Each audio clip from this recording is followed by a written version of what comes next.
From the beginning, the divine feminine has always been. She is the great mother, the origin from which all life stems. All praise the Most High. The royal is a meter, the royal is a meter, the royal is a meter. Tall Panel Podcast. The royal is a meter, the royal is a meter, the royal is a meter. Tall Panel Podcast. Two sisters doing the work of the Most High, on a mission to be the voices of the unheard. We doing a new thing in the earth, as it was written in Jeremiah 31:22. We were called from our mother's womb, and we both just want to say thank you to our higher power. We on a mission, setting examples for our people. Pray to God every day.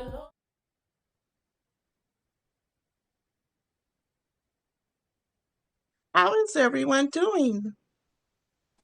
Shalom, my sister. Salam alaikum. Doing fine. Greetings. Peace and love, everybody. Well, I want to thank you all for joining us this evening for this very important topic.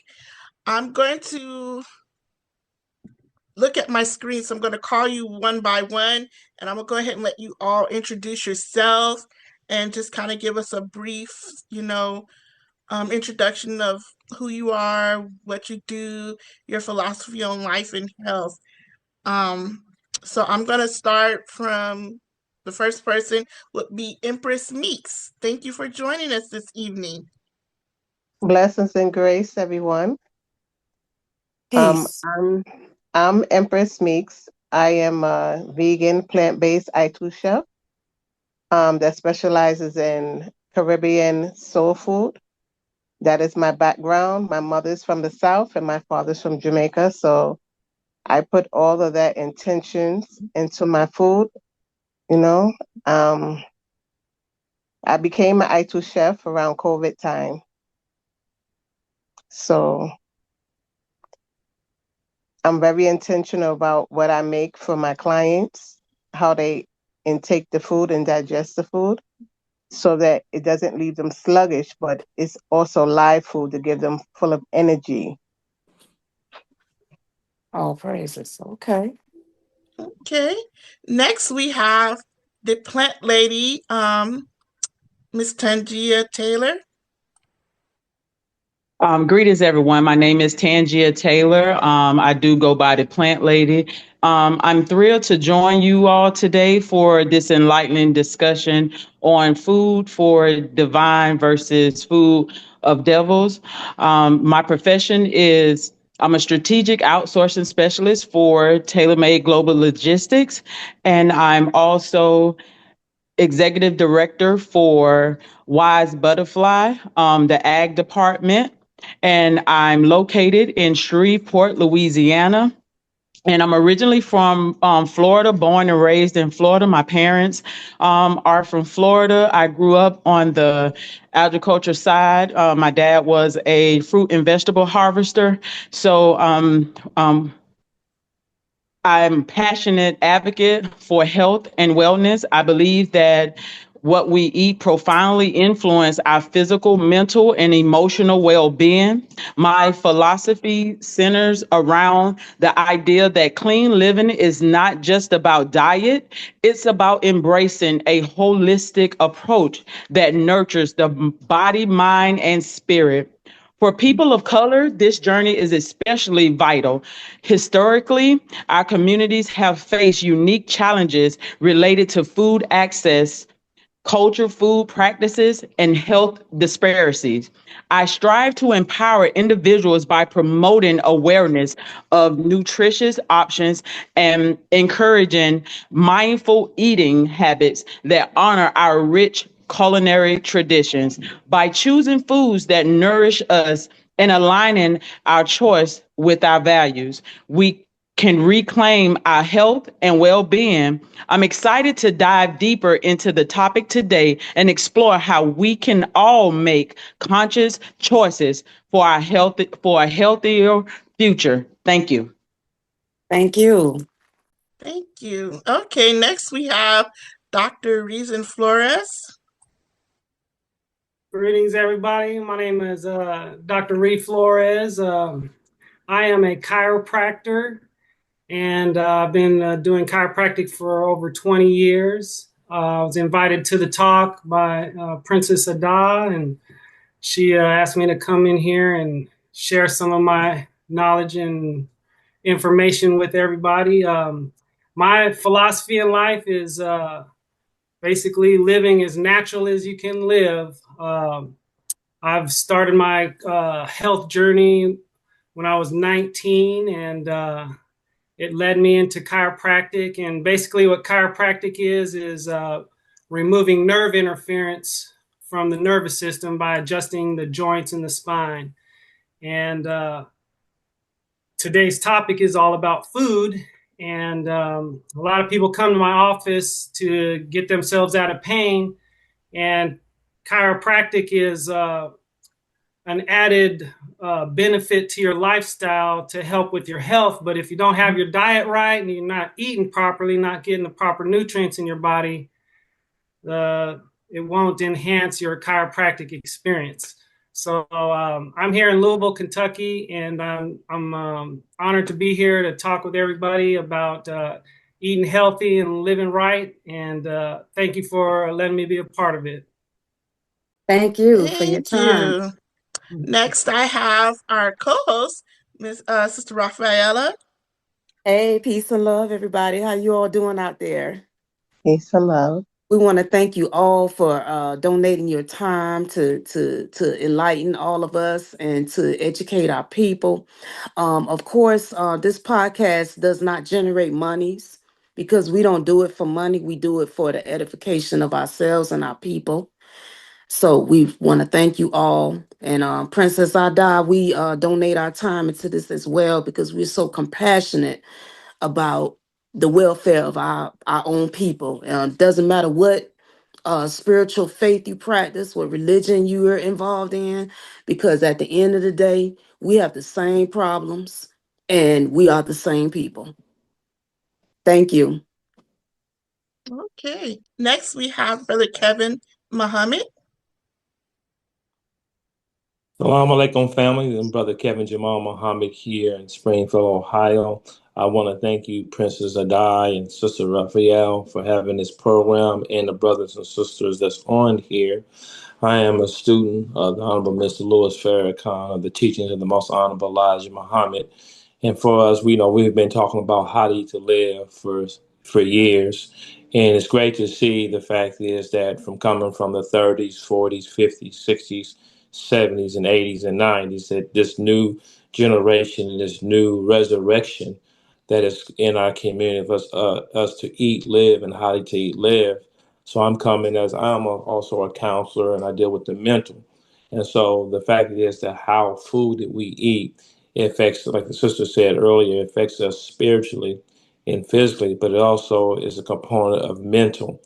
And I have been a student of the Honorable Elijah Muhammad and Ms. Louis Farrakhan and find out how it has helped me over the years as far as my appearance, as far as my mental thinking, and as far as curbing some ailments that I've had from PTSD, from sugar diabetes, and not saying I'm cured for those, but don't have those same ailments as bad as I once was when I came out the military.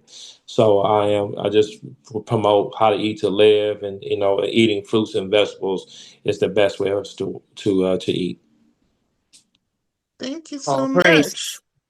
Next, we have Terica Johnson. Hi, everyone. Peace and love, baby. Hi, I'm Rafala's daughter, Tarek. I was on the last one too. So I'm from Jacksonville, Florida, like my mom, and I'm currently studying natural medicine. So it's just nice to be on here and just take from everyone and also give what I'm probably learning in the process. So my take on nutrition is I feel like it's very important. I feel like a lot of the diseases that we encounter are greatly influenced by diet. So it's by a healthy diet, physical activity, and just making those changes that can reverse a disease. And it has a much greater impact than just any drug or supplement you can take. So I feel like that's a huge part. Mm-hmm. Indeed. Thank you. Thank you. Next we have Tiffany Tesfa Guma. I don't want to butcher your name. Greetings, everybody. Greetings, peace and love.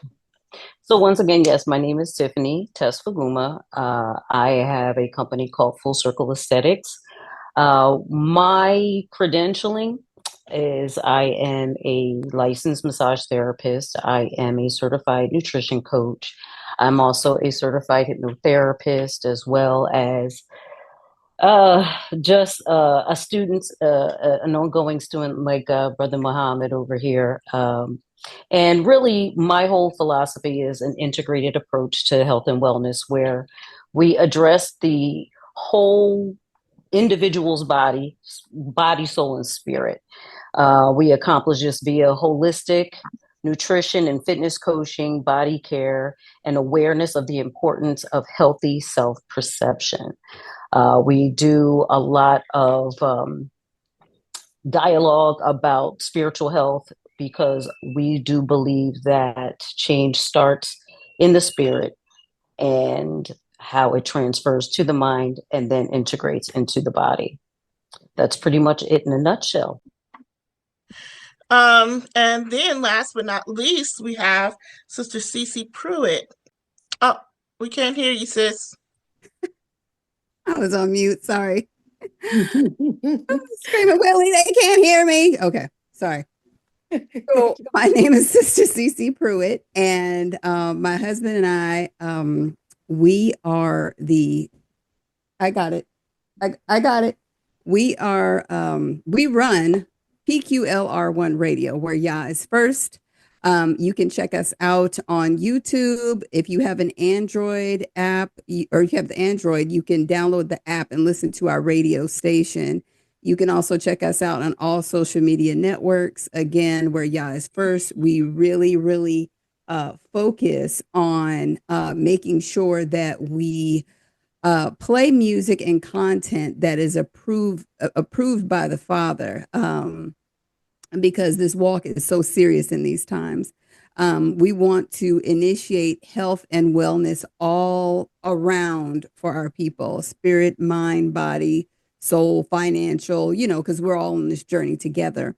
My journey started because my mother was diagnosed with cancer, and I'll just say at the last minute because it was a stage 4, and I didn't understand anything about that. Not really healthy eating or anything like that. Of course, I had come off the pork and all of that because I was already believing in Yah. But as far as anything else beyond that, I was happy to be thick like everybody else and, just went with that.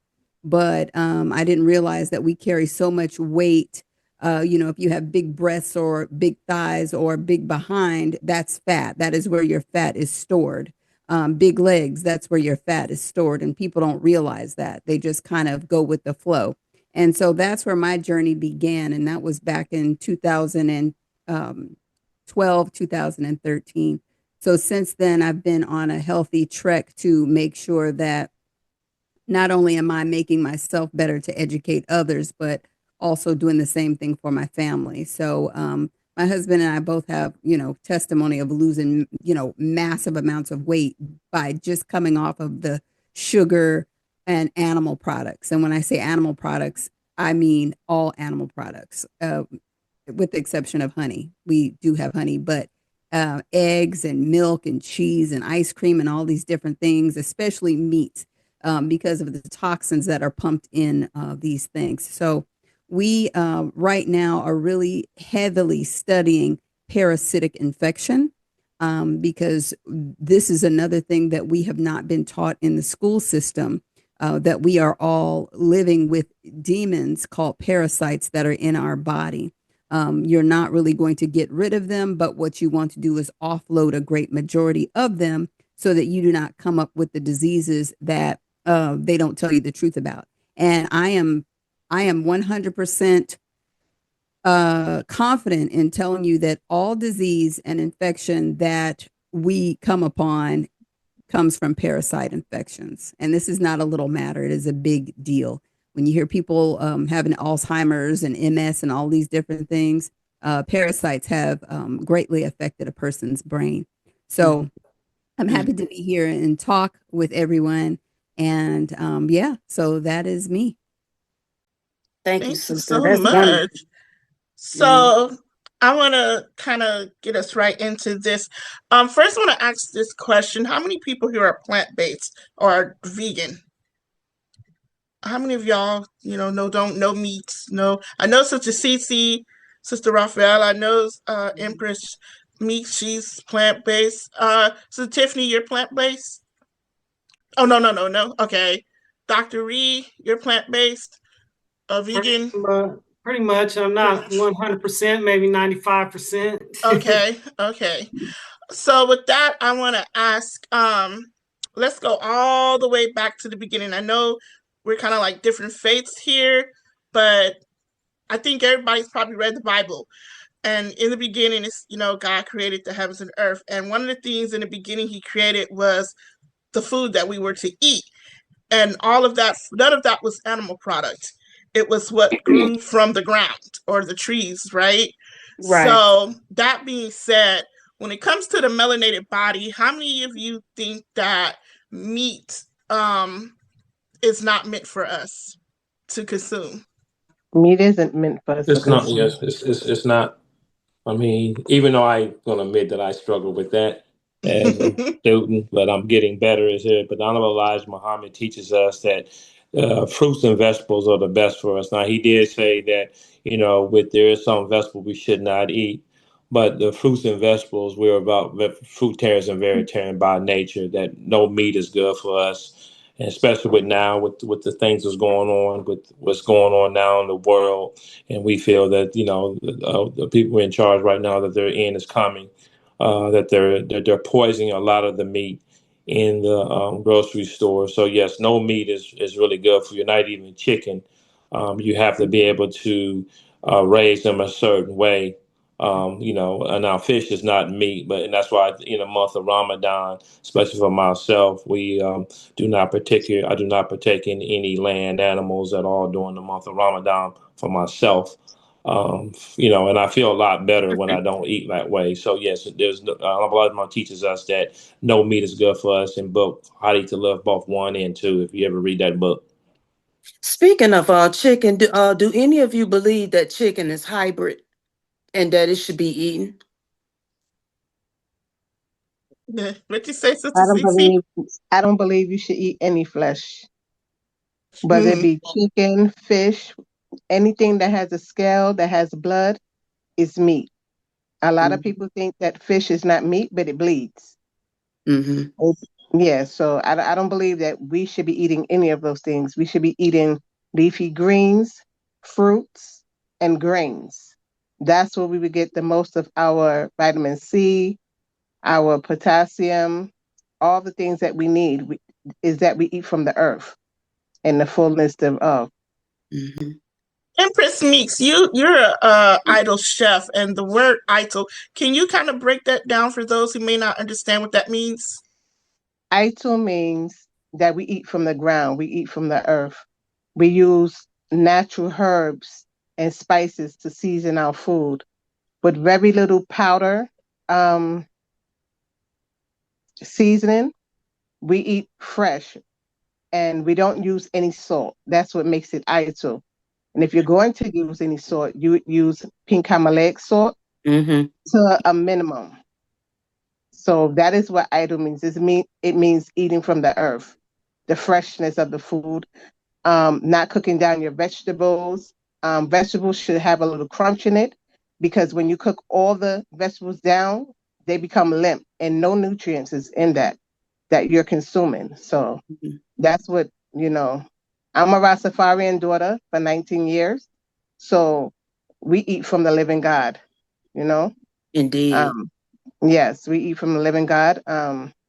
We try to heal ourselves as well as others from disease and viruses. Not to say that we won't get sick, but if we do get sick, it comes out naturally because this is something that we're consuming daily with our fresh teas, our tonics, our herbs.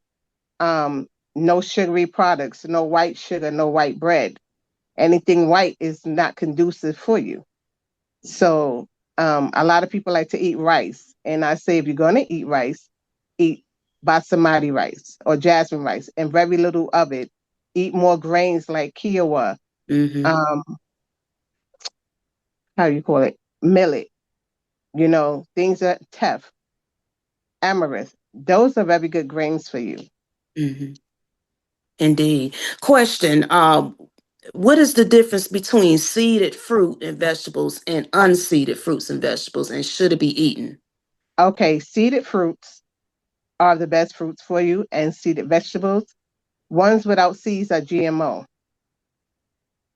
And I know it's hard to get seeded fruits and stuff in the environment where we live at, but sometimes you have to step outside of your neighborhood and go into those other neighborhoods to get what you need. It may cost a little bit more, but it's more healthier for you. And if you can't get it, just make sure that you're washing your fruits and your vegetables very well, because now that they know everyone wants to go on a plant-based journey, they are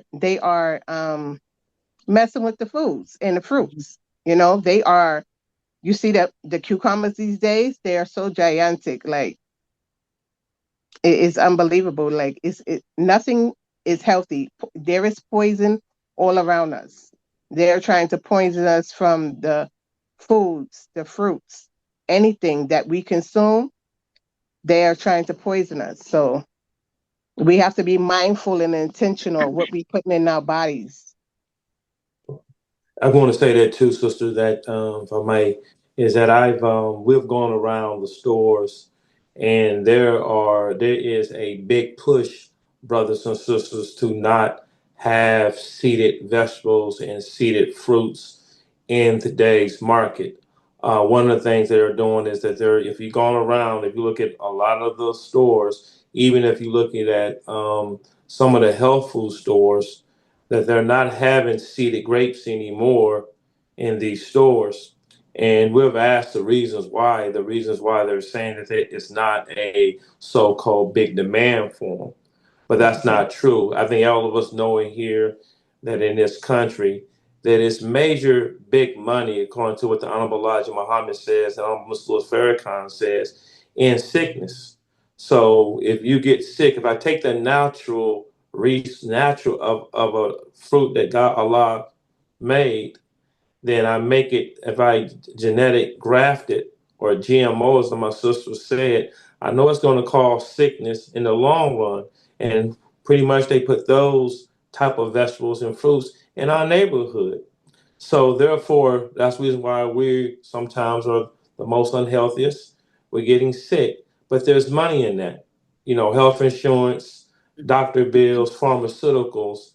So we have to eventually get to grow our own food, grow our own fruits, and I'm starting to see that it's that great separation that is going on now, which we talked about what's going to end up happening.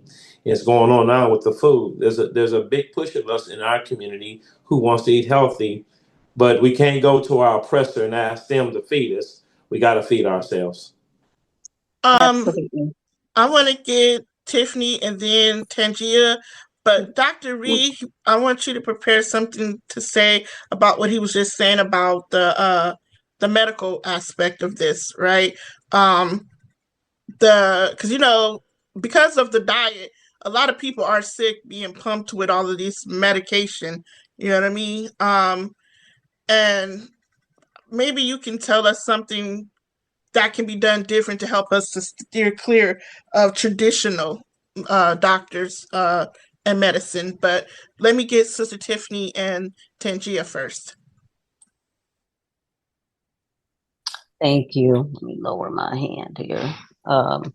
So there was just a couple of things I thought was interesting. And first, let me say I actually agree with everyone to a certain extent. I do believe that the comparison between the GMO, I would like to see information regarding chickens, means that most birds are, if you look at evolution, are derived from reptiles, but that would be an interesting read. And I'm sure you've all read it somewhere. So please put the information in the chat. But there was one thing, Sister Ada, that I wanted to just address in Genesis 9. I know not all of us are of the same faith, but with an open mind here. Genesis 9 says when Noah offboarded the ark, Yahuwah said, every moving creature that lives is food for you. I have given you all as the green plants, but do not eat the flesh with its life in the blood. So I do agree with my sister Bryant, with not eating the blood. The food should be cooked thoroughly. I myself, although I don't consider myself plant-based, I do not eat a lot of meat at all, just because of the type of fibrous tissue, the connective tissue of the meat. So there are certain meats that are harder to digest. They take longer in the digestive tract to be broken down, which can cause a lot of fermentation in the gut and is not transferred effectively, which can cause bacteria growth, feeding a lot of other nasty things that pass through our guts. But we are made fearfully and wonderfully in order to kill a lot of these things, our body temperature, a lot of our cells, and how we operate cellularly. There's also the fact of cleansing, because of the simple fact that we are going to have a bug or two. I like to call those biological upgrades, because sometimes we are introduced to different flora based on location and things along those lines. When it comes to our fallen nature from creation, I do believe that is, and this is just a theory, this is not a fact, but due to our fallen nature, I do believe that is possibly why meat was allowed, because there was a divine nature in which we existed once upon a time, and we were not outside of the garden. Within the garden, it was plant-based. But once we had fallen from grace, I do believe that that is part of it. And again, that's just in reading, having prayer conversations on my own. But, you know, I leave it to you to ponder. But I do agree with all of you to a certain extent. And yes, I do believe that the way food is processed, again, our fallen nature causes us to operate in such a manner where we are poisoning the food. Just the minds of the individuals that operate in such a manner where they see profit and gain, I would be quite sure that they don't eat the foods that they present to us, but also that there is the awareness with that fallen state that there is this conveyor belt of unhealthy food, and then the fact that we are not educated on cleansing, on how to eat healthy, that in our environments, in our communities, there is not the proper access to these foods that are healthy, that are cleansing, our herbs. A lot of these things are expensive as well. So it's kind of out of our reach. And then we then go to our hospitals and through our medical systems, who then, as a result, give us the drugs, which are derivatives of plants, but they are derivatives, which makes them drugs in and of themselves. So it becomes a vicious cycle, but it's also a matter of accessibility on a consistent basis, because health is something that is a consistent process, not a one and done. But that was just something I had wanted to share. Thank you so much. Tangia? Yes, I wanted to piggyback off everything that everyone was saying about where your food is coming from. I grew up in that industry. My father grew up in the migrant sector of growing food for this country.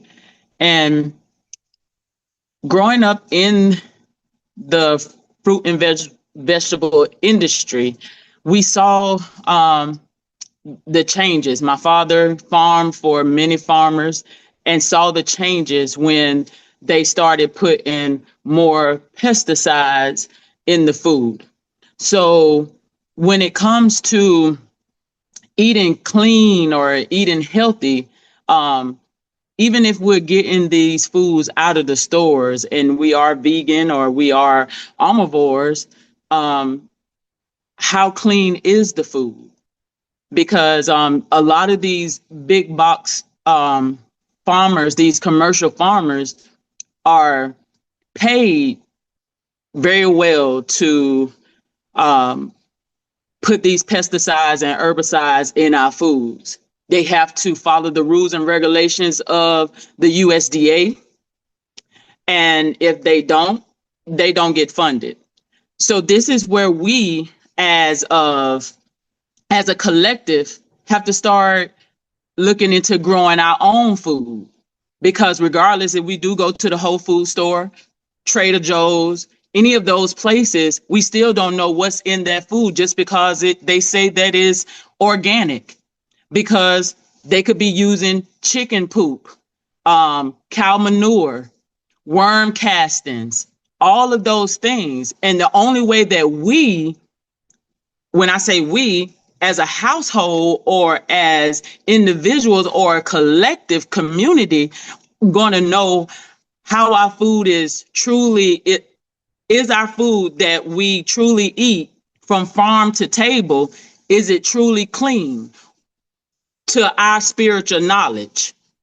Because for individuals who say that I'm vegan or I don't eat this and I don't eat that, we don't know what's in Trader Joe's. We don't know what's in the Whole Food store. Just because it got the organic label on it doesn't mean it's organic. We have to turn back to our traditional ways of growing our own foods. We have to connect with local farmers. And you have to ask those questions. What type of soil do you use? What type of fertilizer do you use? What type of herbicides do you use? Because we don't know what these people are putting, even the local farmers, what they are putting in their foods. And when it comes to GMO, majority of everything that's in our big box stores are GMO, because those seeds that's in there, they don't reproduce. They may have seeds in them, but they don't reproduce. You have to know the difference between GMO and heirloom. You have to, or organic. And this is a broad topic because a lot of us out here, we are misinformed and we do have misinformation. So we have to inform ourselves on these topics when it versus GMO versus non-GMO. Because you can have non-GMO and it still don't reproduce Mm-hmm. Because a lot of these plants and fruit and vegetables that we are eating, they are a clone. They are a hybrid of something else. And a lot of these big box stores and seed companies, they have patents to a lot of these fruit and vegetables. Houseway, because it's done. Excuse me. And so we have to educate ourselves on a lot of these topics, a lot of these subjects, because a lot of these things that we cook with don't reproduce. They may have seeds in them, but they don't reproduce. So, I grow for a living. I started to take back my own life, because my own freedom, because whoever controls the food controls the world. So the more that we eat from them, they're going to control us, because we're addicted to everything that they have in those stores. Mm-hmm. Yes, ma'am. Oh, okay. But what I wanted to ask him was also, with the diet, okay, because I myself have struggled with dieting, exercise, losing weight, right? And I looked up something that said how highly addictive.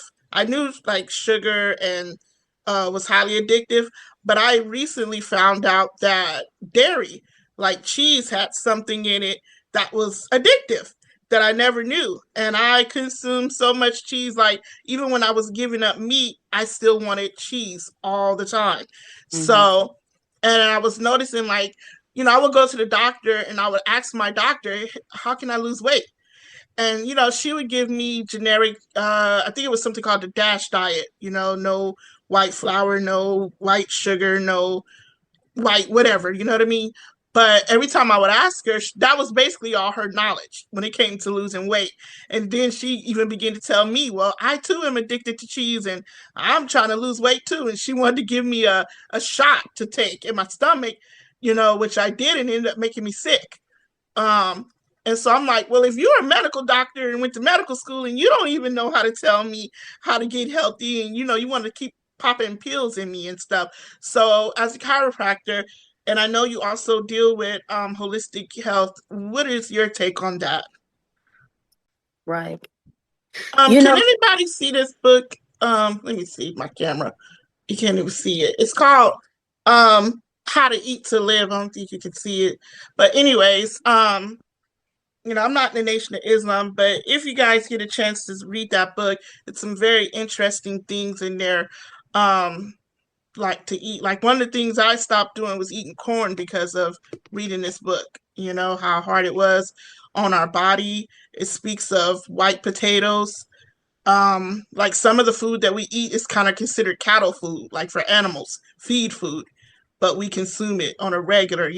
So if you get a chance to get that book, How to Eat to Live, it has some very interesting things in there, but we can progress. Go ahead, Sister Rafaela.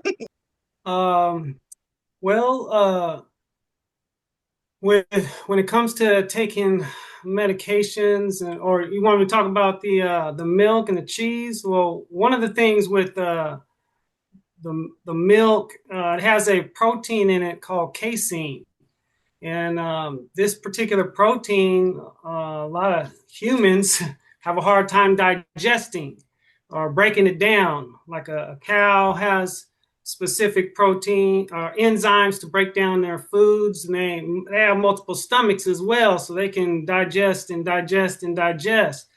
But for us, we may not have the enzymes to digest the milk, so a lot of times milk will cause a lot of mucus formation in the body.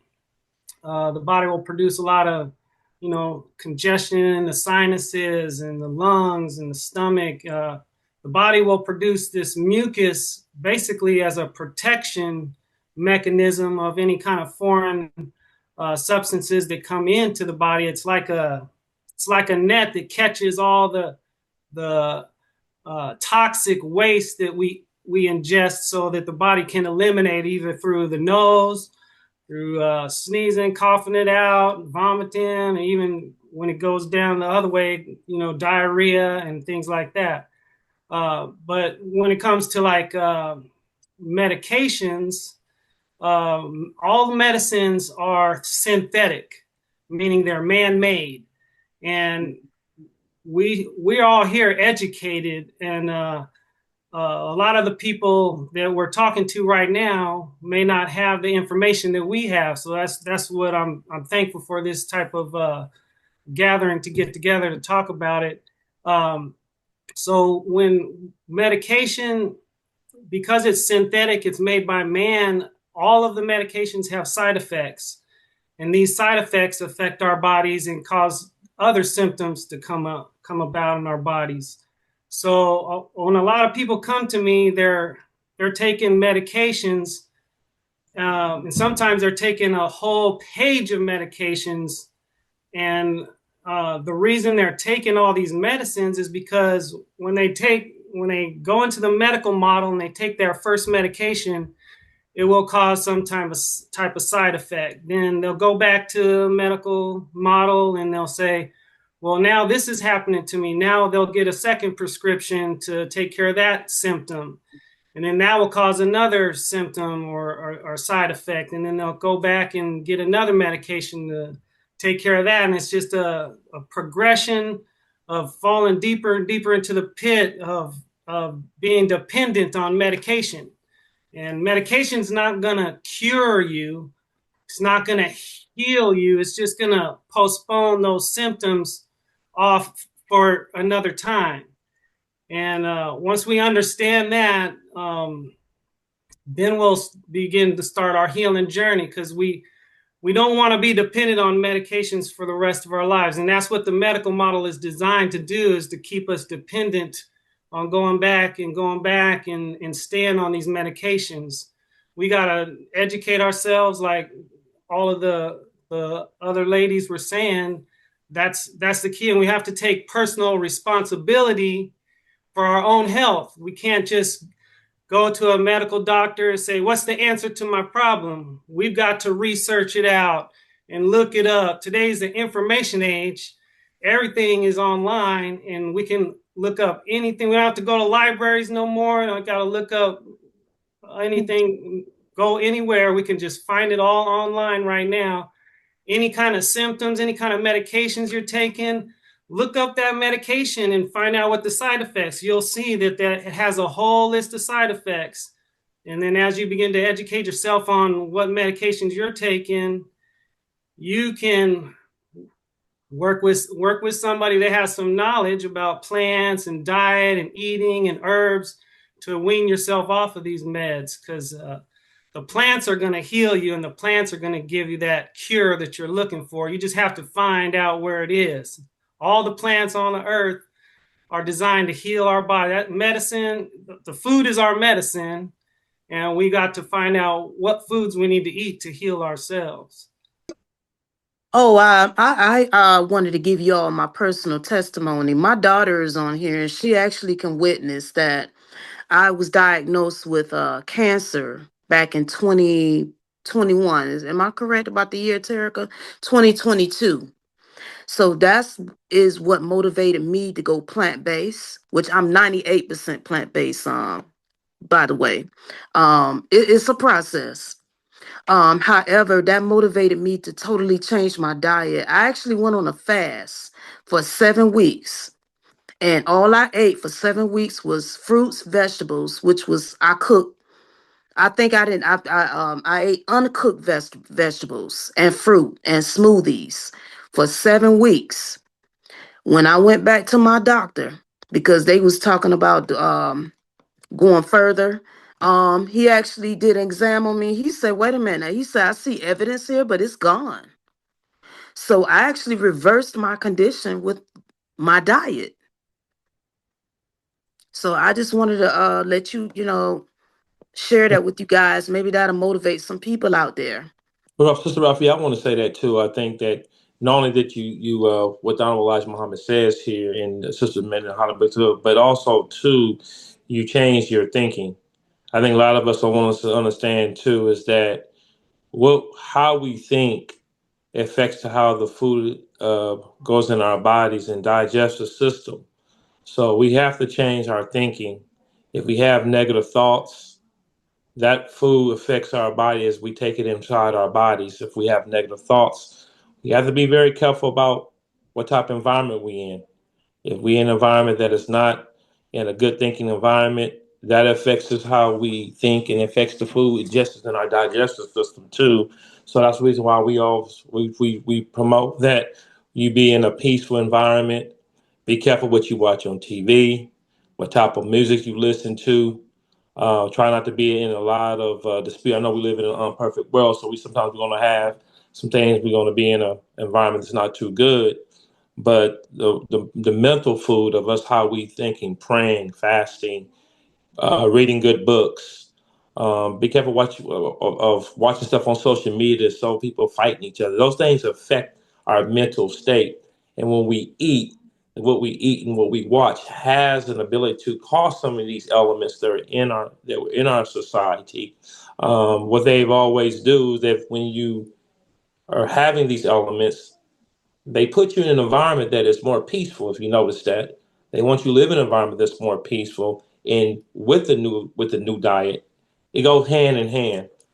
It's like when you get married, you want to, see that your partner is great, but you also want to bring your partner in a good environment so the relationship can last. So again, environment, mental, what we watch on TV, the type of music we listen to, that is all a part of it too, about how we digest our food and how our food affects us too. Indeed. Let's get these sisters in order. They've had their hands up a while. I'm gonna call you in the order that you raise your hand. So, Sister Cece, then Sister you're out of which name you want to be called? Because I know Sister Courtney is how I know you. You can call me Ola. You can call me Ola, or Yador, either one. Okay, and then Sister Tangia. Okay. Thank you for giving me time again. So, I mean, I don't know where to start because we've said so much, but I want to go back to the chicken, because we have discussed meat, and we always will discuss meat because meat is an addiction. Meat is an addiction because of the chemicals that is in the meat. I don't care if you're eating grass fed because you have to ask yourself, what is the grass being fed? Because we know that, grass has all kind of chemicals in it and, the animals eat it. So when it comes to the scripture, hold on, let's see. Let me find it. I had it, but okay. So in Romans 12:1, the word says, I beseech you, therefore, brethren, by the mercies of Yah, that ye present your bodies a living sacrifice, holy and acceptable only unto Yah, which is your reasonable service. So our reasonable service is to make our bodies a living sacrifice as much as possible. So if I know to do better, then I should be doing better, like every day of my life, whether it be food, my communications with people, or whatever, I should be doing better. So when I look at meat and I see what they're doing to meat, that pretty much tells me what they're trying to do to me. Is our food imperfect? All of it is imperfect. But I'll tell you, any grocery store you go into, you can go to the back of the grocery store where the meat section and the seafood section is and all of that. And you just take a whiff and you smell dead bodies and you smell bleach. And that is because it's just chemical laden. From what I understand, before the meat even gets to the store, it's rotten. And that's why see them putting vegetables on top of it and making it all cute because they pump it with chemicals and all kind of dyes. So it looks like what you're used to or what you think meat should be looking like. Okay. And that also goes for fish. They'll put all kind of colors in the fish because you think it's supposed to look a certain way, but it is full of chemicals and you are eating those things.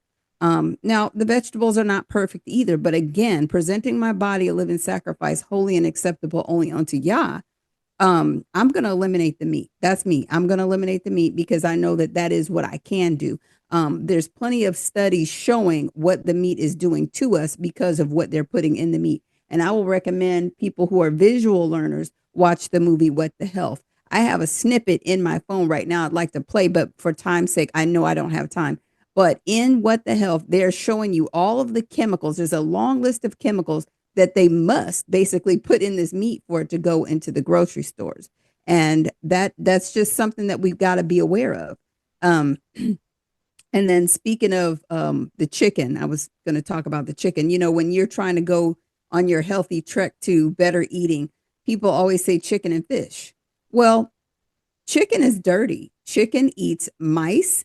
If you take a rotisserie chicken from like Sam's Club or Costco and you throw it down there to the chickens, they will eat that. You can look at it on YouTube. Everything that I'm talking about is very verifiable.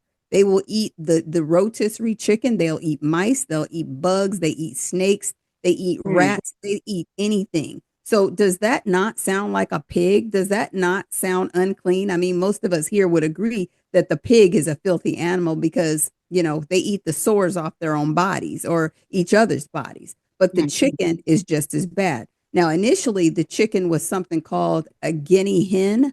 I don't know if I've ever had a guinea hen, but I did used to eat Popeyes. Okay. And so that chicken from Popeyes is bigger than your head. Why is that? It's because it's laden with hormones and chemicals.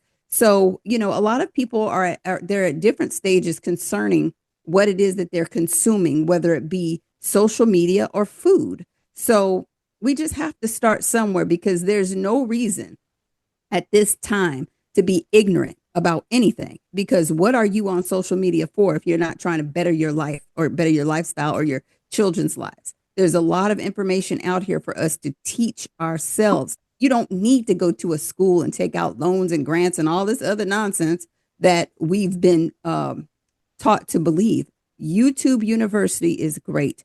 TikTok University is great. If you want to learn something, it is there available to you. If you need to lose weight, it is there for you. I mean, I don't want to mess up my thing, but I did have the screen up showing like the weight that I had lost initially.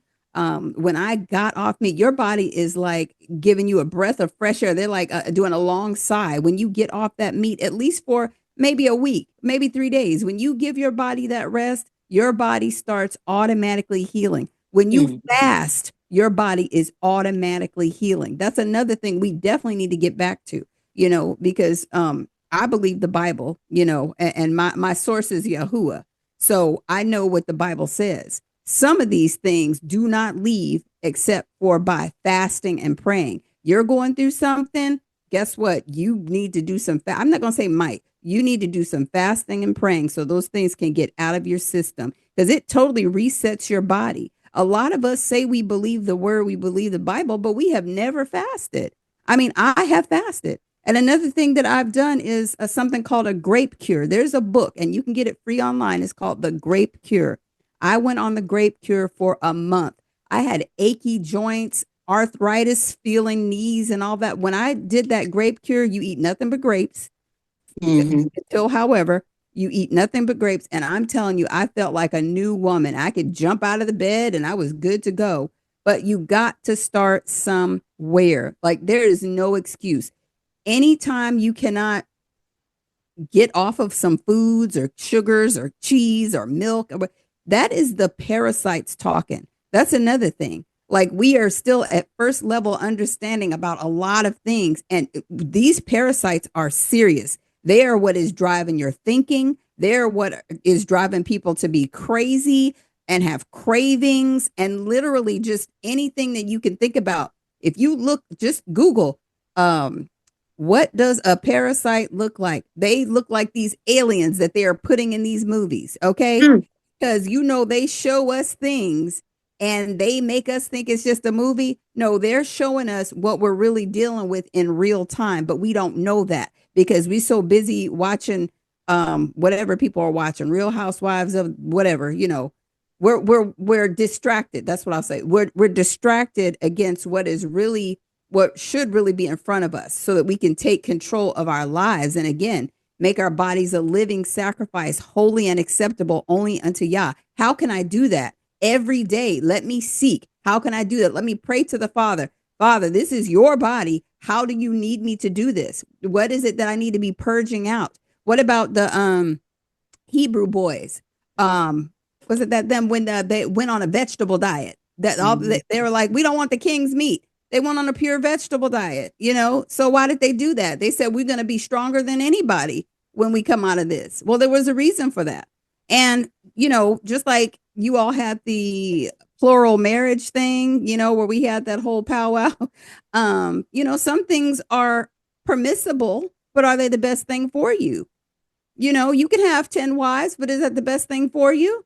You can eat meat, but is that the best thing for you? I want the best thing for me that is going to allow me the longevity that I need to carry out his will, because that's what we always pray. Thy will be done. Well, how's thy will going to be done if I'm laid up in the bed sick, stuck to candy bars and Twinkies? You know what I'm saying?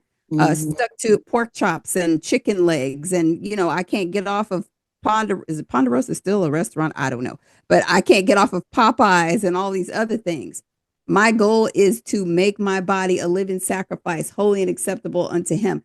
So I'll tell you, like, you Google in YouTube, best healthy movies to watch. Okay. For you visual learners, best healthy movies to watch.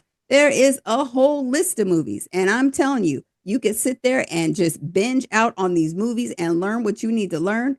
For those that like to read, you can go to your Libby app, Libby.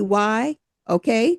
There's an app that you can read books for free. You got to have a library card, but I'm telling you, the books I'm reading right now is The Cure for All Diseases. There's a book called Guess What Came to Dinner. It's talking about the parasites. This is Your Brain on Parasites. And let's see, what is another one?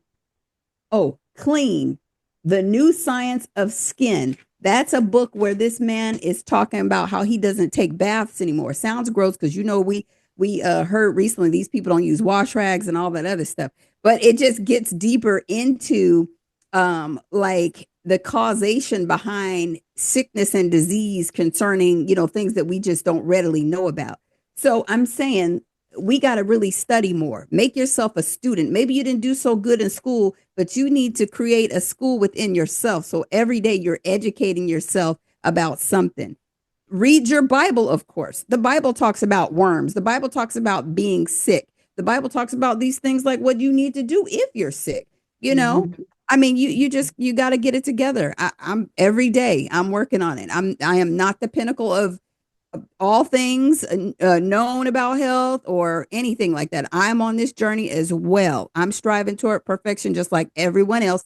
But like I said, I serve the Most High Yahuwah, and that is who I trust for my information. You gotta be mindful of where you get your information as well, okay? Because he has the perfect plan for you. No matter who wrote whatever book, he's got the perfect plan for you. No matter who said whatever, or whatever platform, how many thousands of people follow this guru or person, he's got the plan for you. He knitted you together in your mother's womb. He knew you before you got to this earth. So he can tell you exactly what is going to work for you. He might say, all you need is a castor oil pack. What's a castor oil pack? Oh, well, let me look it up. A castor oil pack, that's going to rid my body of the toxins that have been floating around forever. What are toxins? Oh, that's parasites. All these things are related.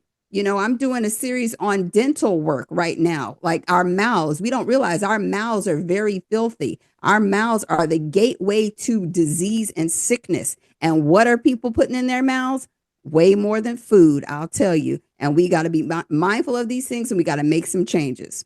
Indeed. I want to add to that real fast before we go to Sister Yadoa. I strongly recommend everyone, all of us, to do a heavy metal detox cleanse. Just like Sister Cece was speaking on parasites. Parasites can survive. Even if you try to detox, they still can survive detox because they hide behind metal detox in your body. I mean, heavy metals in your body to not get flushed out. And when parasites live in your body, they actually lodge themselves right here in the base of your spine, and on top of it, like in your neck and your spine where it meets. That's where they hide at. I descend there. All right, Sister Ola. Okay, all praise, all praise. Sister Cece, I want to thank you for your information, sister. And by the way, you have some lovely skin. Yes, she does. Her skin is lovely. Her teeth are amazing. They're amazing. So I'm definitely gonna listen to what that sister got to say because I want my teeth, my skin to look like that. Definitely. And we have to understand something else. This food crisis here is not just in the USA. Okay, it's even going abroad. As some brothers know that my husband is overseas in the continent, and the Europeans are pushing their fertilizers on this beautiful, vibrant land. And now we're getting more cases of diabetes, high blood pressure, and all type of things going on. When I went over there the first time, that shows you how ignorant I was here, is that I saw a cow. Now the cow's outside grazing. No feed, no hay. You just let them go out there and graze. And I'm looking at these cows. I said, these cows, they sure don't look malnourished. I don't know if I want to eat that. It looks sick. And he said, baby, no. He said, that's the natural way they're supposed to look. And as I told him what the cows are like in America, they said, that cow is something wrong with that cow. What y'all feeding that? He said, imagine the kind of meat that's yielding, and you're putting that in your body and you're feeding it to your children. We don't give our kids, cow milk for cereal. We don't do that. When I saw, and then I looked at like what the sister was talking about, when you go into the grocery stores, and I went into I compared going to a grocery store over there to an American market, and I'm like, okay, it's basically the same. But when I went into the actual market over there and saw fruits and vegetables in their natural form, not pumped up, not, not these shiny, bright colors of apples in their natural form, I said, okay, I get it. And what I did experience also is when, after 2 weeks of being over there, almost 3 weeks, I ate the food over there. I ate rice, I ate bread, but I didn't get sick. As soon as I came back to the States and I went and got myself something to eat, I vomited. I vomited so much for about 3 days. My parents said, "Are you pregnant?" I said, "No, I'm not pregnant. What's going on?" So I went to my doctor, and my doctor said, "Have you been abroad?" I said, "Yes." He said, "Where'd you go?" I said, "I went to West Africa." He said, "That's what's going on." He said, "Your body is rejecting our food. Your body's rejecting it." He said, "That's why you're getting sick. You're not." He said, "It's something wrong." So I said, okay. And even during when the pandemic happened, and I was sick with, the COVID virus or whatever the heck that was, and I got very ill, my body wouldn't eat the regular food. So I went back to eating more Asian food. I ate vegetables. I ate a lot of drank coconut water. I started eating more spicy, and I started to heal. I mean, people were talking about, oh, you get it for first time you get COVID, you have it for 2 weeks. Yeah, the first couple of days. And when I stopped eating the American food and eating the things that I like to eat, because, you can take a DoorDash and get what you want, and went back to cooking foods from my ancestry or other melanated people that know what they're doing, it began to heal. And I'm like, okay, so I get it now. Same thing happened when I came back last year. Went over there, ate well. My body had started regenerating. My skin felt better. My stomach wasn't as queasy anymore. I didn't have the anxiety. As soon as I ate something from this very land, I got sick as a dog. Then also now I'm a diabetic. Now they want me to take Ozempic. They're saying I got high blood pressure. Now they're saying that I have a heart, and all of a sudden they're saying that you have a thick lining around your heart. I'm 38 years old. I shouldn't be sick like this. I'm a young woman. And then when I found out over there is that some of my in-laws, my cousins over there, my in-laws were dying of common things. One of my cousin's wife died of diabetes. Another one died of a septic infection. And I said, and my husband said, "Baby, this is not normal. It's something you find in the West." I said, "Because you guys are starting to eat westernized food. They're pushing the fried chicken on y'all. They pushing the Domino's pizza on y'all. They pushing the ice cream on y'all. They're pushing things that's not natural to your bodies. Stop eating it. It's not real." And we also got to be careful going to the farmer's market too. Me and my sister Rafal had a conversation about tomatoes. I love tomatoes. My kids love them. She got a tomato from the farmer's market. She looked in it, was GMO. It was all over the place. I went to the farmer's market to try to get some bok choy. I didn't know what that was. I bought some strawberries one time, and now I'm like, okay, the strawberries usually take about a week or so to kind of, I didn't eat them for a while, so I said, okay, they probably molded. They were still the same state after a week. And it will be organic strawberries. Now I'm scared. Sister, let me ask you something real quick. Well, all you guys.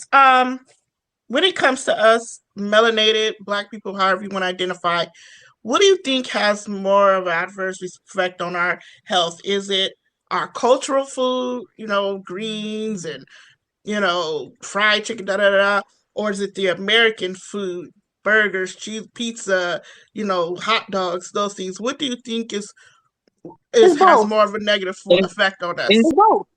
It could be both. but it's more of the Americanized, this food of convenience. Because if we go back to our traditional ways, our ancestors really didn't have all these ailments. You know, you had our ancestors lived to be 90, 100 years old. Now that we're ingesting all this processed, convenient food, this is where we come up with all these ailments, juvenile diabetes, all of these unknown, these rare cancers. You know, you have young ladies who are not even being able to reproduce because of the things they have ate when they have came up. The school system, the food everybody used to love to go to lunch. Now they're feeding our children garbage.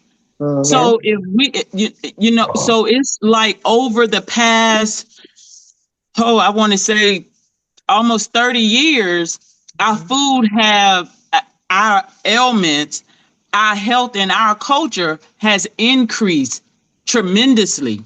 My mom passed away from severe sepsis, and when I say that she cooked good meals, eating out was a reward. So we had to actually work to pay to eat out ourselves if we wanted to eat out, but we had home cooked meals at home. When my mom started getting on all this medication, because now she has what you call high blood pressure, but we all eating the same food. I don't have no high blood pressure. I had a child at 42 years old with no medication. And so I was very proud of that because of the way that I eat. I have friends that I went to school with that they're now dependent on high blood pressure medication because of the way that they eat. It's not that we're getting it from the home cooked meals. We're getting it from Mickey D's and Burger King and Popeye's chicken and what the other place, Chick-fil-A, and all these places that now, you know, and we have a lot of our families that don't cook like mama them used to cook back in the day. Now you got microwave shorties and air fryer mamas, and you know everything is convenient. So now you have little children that's 4 or 5 years old that has all these what you call ADHD and all of these things because it's what we putting into our bodies, and what we're consuming as consumers. And once again, we're going to have to take back because our grandmas and grandpas used to grow things right in their yard. And so now we don't know where this stuff is being grown. So it's what we putting in our system. So it's not just it's both, but it's more of the convenience of this food that we're getting. Our food, the United States food, is banned in almost 90 different countries. I want to add to that real quick, you all. I strongly encourage you all that when you go to the grocery store to shop, pay attention to the labels on the fruits. You know where they have like the little stickers on there where it shows what farms these fruits coming from. Bill Gates purchased over 75% of our farms. So Google which farms that he owns and try to avoid everything that come from his farms, because everything that he's growing on his farms are GMO. He has over 1,000 acres in Louisiana. He has over 1 million acres across the United States. And a lot of and now if you go into the market and you see that they have a sticker on there. So now that what they stopped doing is putting the name of the farm. Now you see the farm number. Yes. So now they're getting, and a lot of these big box commercial farmers lease land over in these other countries and Yep. grow food in these other countries. Those countries don't eat our food, No. but they Never grow it will. because it's the economic development and the workforce development. But when it Mhm. comes to, I might be talking too much, but I've been in this industry, grew up in this industry, and saw these industries where they have a watermelon, for example. A watermelon do not grow year round, y'all. No, So in don't. order for it to keep up the supply and demand for a watermelon, they have to grow it somewhere else. We were Mm. ordering cantaloupes and watermelons from Honduras.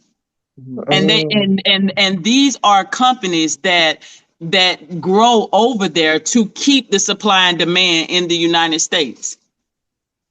So when it comes to us educating ourselves and staying in the know of what is going on, the only thing that I can recommend is that you grow your own food. That's it. Mhm. Amen. That's the only thing that I can recommend, because there's no other way around it. If you're not growing your own food, there's no way in the world that you could say that I know what I'm eating, because you don't know Yeah. what you're eating. That's the truth, Yes. sister. Well, that's what I And want I'm to gonna say. land my plane Yeah. with that. That's what I'm saying, Sister Plant Lady. That the fact that we have to understand that we know our enemy is going to be the enemy. Mhm. So if we know exactly what they're going to do, we got to look at ourselves and grow our own food and start that in the being the process of doing that. You know, the Bill Gates and these companies that we talk about, they're born to do what they do, brothers and sisters. So we can't get mad at the enemy if he's doing what he's doing. He's born to do what he's doing. He's not in the business of proper health. So we're looking for them to give us the proper health, then we're going to be mistaken. We got to own our own farmland. We got to grow our own food. And that's the process that we have to be in. I mean, I pray to God that most of us in here, our organization own farmland, are in the process of doing that, because this is not going to get any better Mhm. for us as a people. If we think that our oppressor and his children are going to one day feed us, you know, we have said if a person don't treat you right, they're not going to feed you right. No. And Mhm. so we got to look for ourselves to own. We have enough money to do stuff small in our communities where we can own our own gardens at least. Mhm. And then, you You know, if can we got start our own growing in your farmland, I mean, I'm you can glad my start sister growing in them. your own yard. You can Yes, start growing right if you stay in an apartment, you can start growing on your balcony. yes, Mhm. If you stay in the city, you can start growing inside your house. right. Question: what about those who stay in apartments, but then you live up north like me? I'm in Ohio. I'm up here. I'm right Sister, across the water from Canada. you can start growing inside your house, ma'am. All you have to do, a plant needs air, water, and sunlight. You can sit your plants right by your window, Mhm. or open your window, let your plants get, if you don't have a balcony, sit your plant when the temperature rise, you just sit your plants outside, let them get the natural sunlight, the natural air, and give them water and nourish them. And Mhm. also the same way you nourish your body, you nourish your plants. Mhm. You nourish your herbs, because we, no matter if we're buying these things, we don't know who handling our foods. We don't know what state of mind that this harvester is in, that is growing our fruit and vegetables or harvesting our meats. We don't know what state of mind that these people in, or what conditions that our fruit and vegetables or our meat and poultry has to go through before it gets to our table. Indeed. Indeed. So You- when I took a class and I had to write a paper on some chicken companies.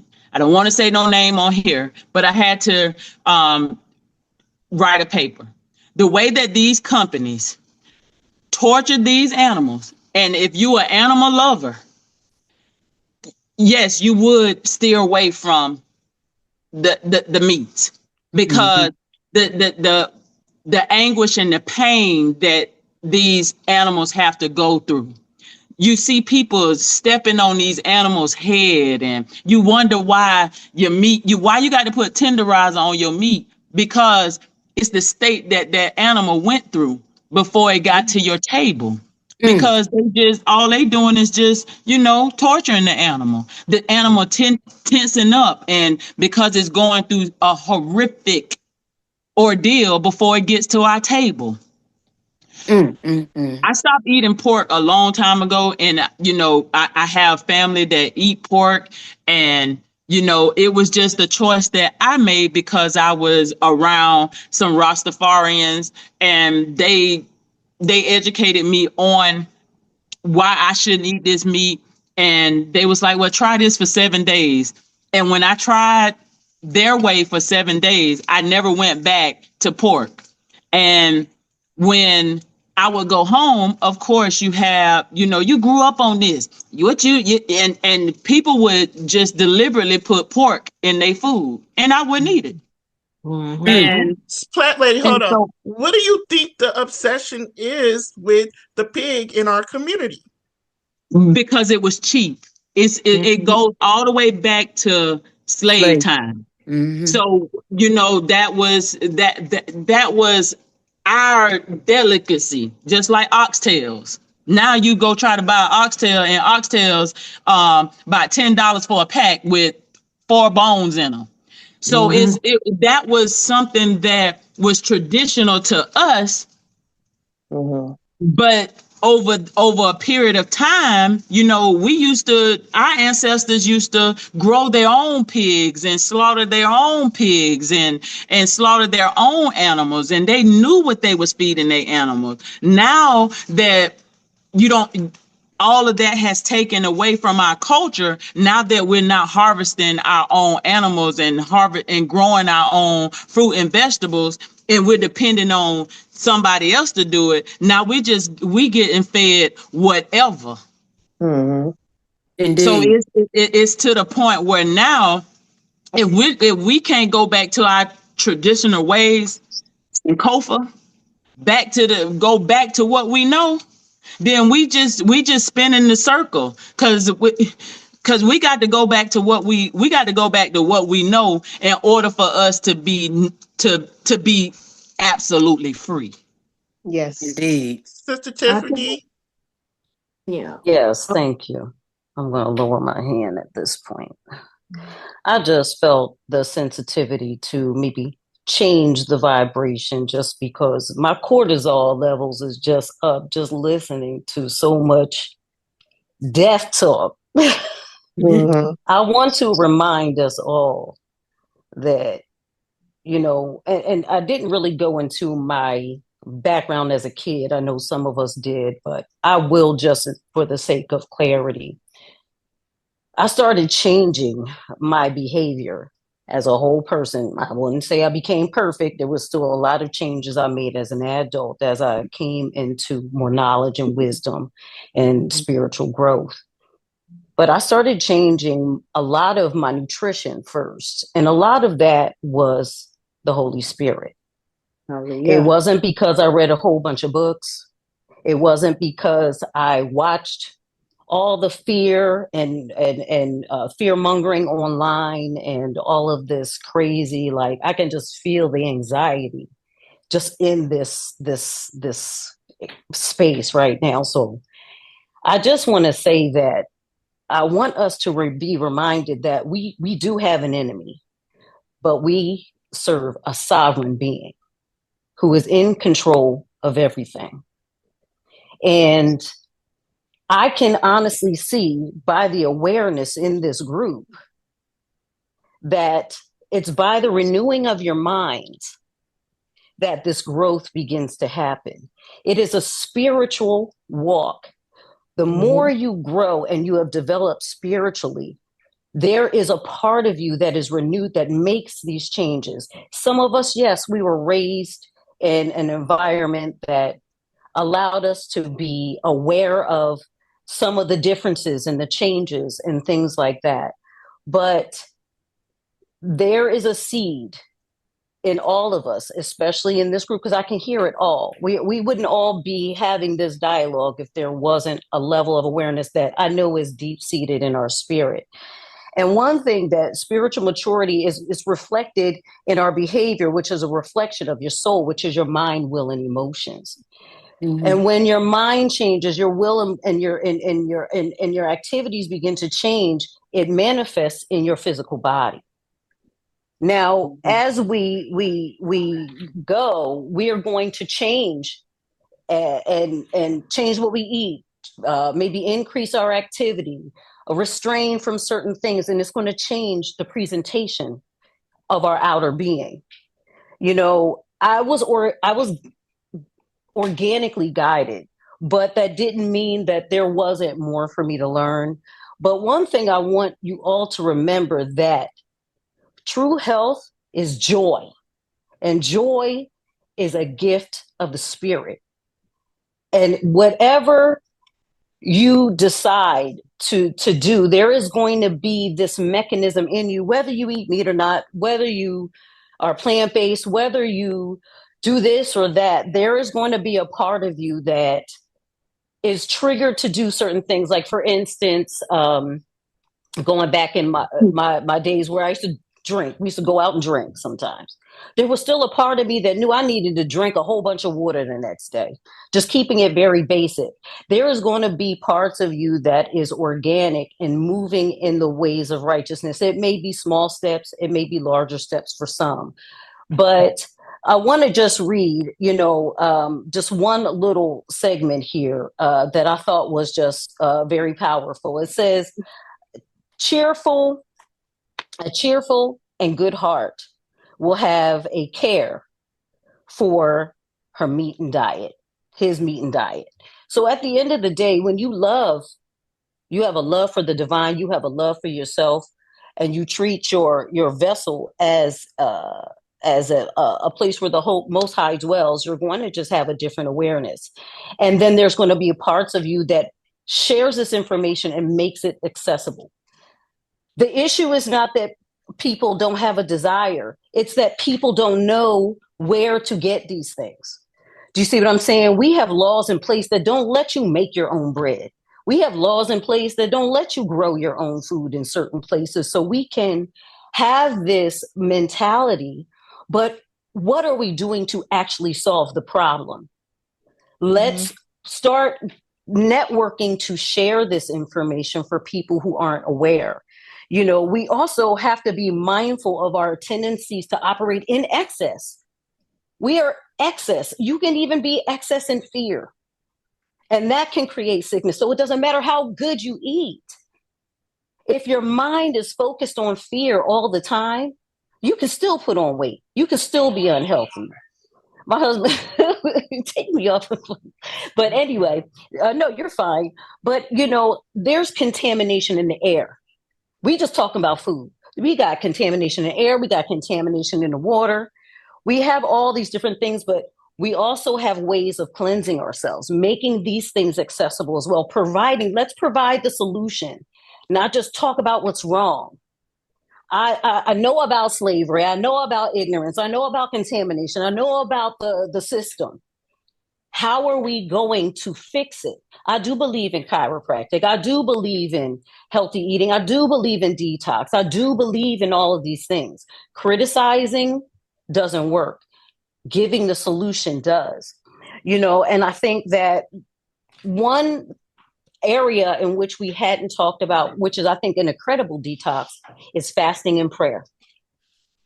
Fasting and prayer is an incredible detox, because as far as I'm concerned, the cleanse happens spiritually and manifests physically. And I'm just saying, I think that we need to balance out this dialogue, not with what just is wrong, but how we can shift it.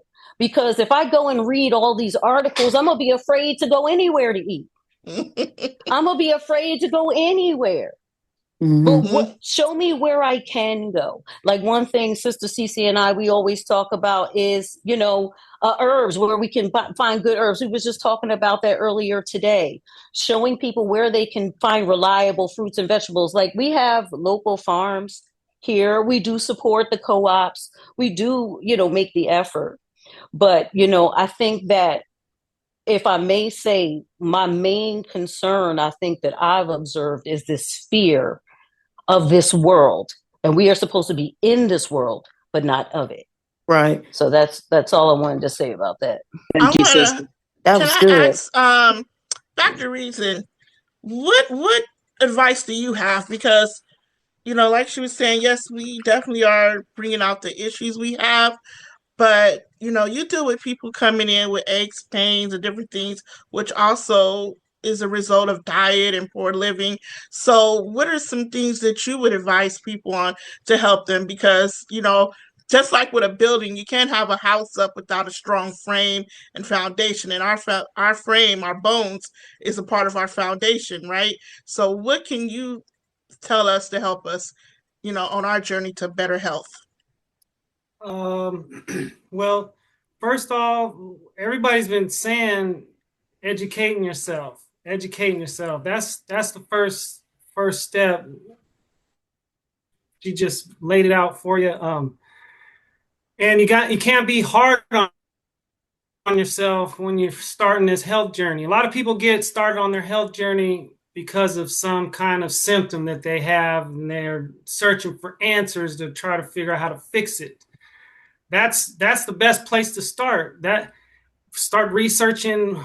If you have some kind, it could be any kind of symptom. It could be just gas, or it could be your weight. It could be, just emotional issues. It could be whatever symptoms that you feel like you need to change. My advice would be to start researching that particular symptom and get the ball rolling. She was talking about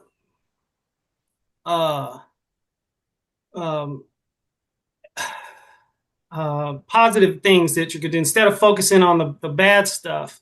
Let me back up for a second and just help people kind of understand, like, we're talking about food and your diet. There's different ways your body digests your food. There's different levels. We're talking about eating fruits, which digest quickly through the body. If you want to do cleansing and getting your body cleansing, you want to eat more fruits. If you want to start building up your tissues, you want to eat more of the vegetables, because those got the minerals in them that helps to rebuild your tissues.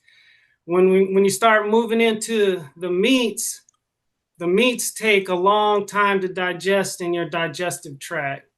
When you look at, I'm backing it up a little bit, but for some people that just kind of want to understand how the body works, most of your energy expenditure comes from digestion. And if you're constantly, we're taught in school to eat 3 meals a day. But when you're constantly eating all the time, it doesn't give your body enough time to eliminate the waste. Just like we have human bodies that eat and eliminate. We eat food and we eliminate. We either urinate or have bowel movements. We sweat it out. Every cell in your body takes in nutrients and eliminates waste. In America, we've just accumulated so much waste in our bodies. We don't give our bodies enough time to eliminate that excess. The other sister was talking about how the fat is stored in your body. All the toxic waste that we're taking in, our bodies are just pushing it into our fat cells because it doesn't have time to eliminate, because we've already taken in the next meal and the next meal and the next meal. So, like, bringing it forward with fasting, when you fast, what happens is all that energy that your body's using to digest your food, if it doesn't have to digest your food, what it's going to do is it's going to use that energy to eliminate the toxins that are stored up in your fat cells. It's going to give your body time to eliminate all the meals that you've just over accumulated in your body. Again, it all just comes, if you want to get a good start, just focus on what are you tired of in your body. Look that up online and start researching that and how to fix that one thing. Don't try to just become a vegan overnight, because that's a very difficult thing to do, to just change your mental focus and your mental attitude towards food and just make that quick change. It's a journey. Healing is a journey, and it takes time. Don't be so hard on yourself if you're not, and don't compare yourself to nobody else. You all have your own personal journey to walk, and you just want to focus on one little thing at a time, master one little piece at a time, and then watch your body transform and change. Can I ask Dr. Flores a question? Yes, ma'am.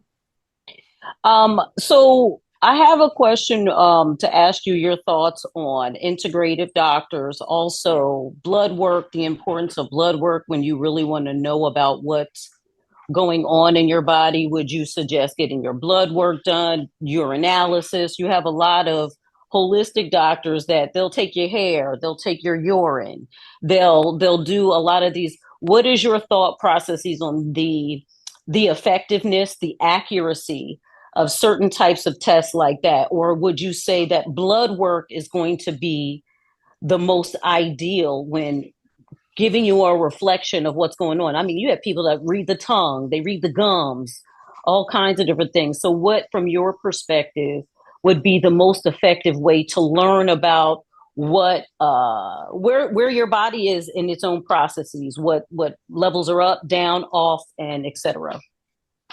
Yeah, the blood test is a great place to start. What you're talking about is more what's called functional medicine. There's doctors out here that focus on doing all the tests that a medical doctor would do: blood tests, urine analysis, saliva, hair analysis, but they don't focus on treating it with a medication. They'll focus on finding an herb or a supplement that will help edify and strengthen that particular weakness in your body. It's called functional medicine. And so, or a holistic doctor, a holistic medicine. I think blood analysis is a great way to start. But any of those tests, if you just do one, if you just get a stool sample, you can find out all the bacteria that's in your gut and see if you got an overload of the bad bacteria, or see which missing good bacteria you have. Then once you find out what your stool analysis says, then you could take the proper probiotics and introduce that into your lifestyle. Any test that you do is great. And once you find the answer to the test, then you find a natural solution for it, so that you can begin to heal yourself in that particular area. So I hope that answers your question. I want to piggyback off of what the doctor was talking about when he mentioned fasting. I want to put it out there. According to Dr. Sabi, he says that the best time to eat is after 12 p.m. So eat between 12 p.m. to sunset. Never eat after sunset, because from the sunset all the way up until 12 p.m. the next day, that's when your body is detoxing everything from the previous day. So you need that period for your body to cleanse and detox. And it's better to drink like a glass of water when you first get up in the morning, before you eat at 12 p.m. So I just want to put that out there. We have some hands raised. I can't see where the other one went, but I see Kevin.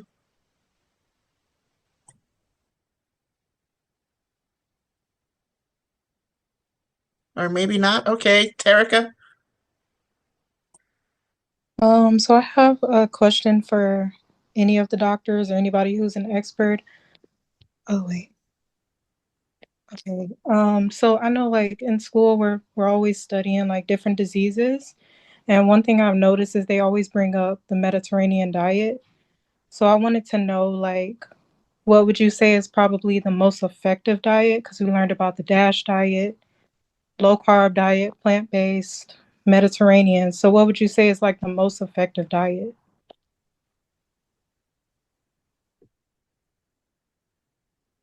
I can't say that I would say what diet is best. I think you want to make sure that you get some assessment done to make sure that you are going to not deplete yourself in any area. But I myself am more of, I operate from more of a Mediterranean diet myself, and I've always been that way.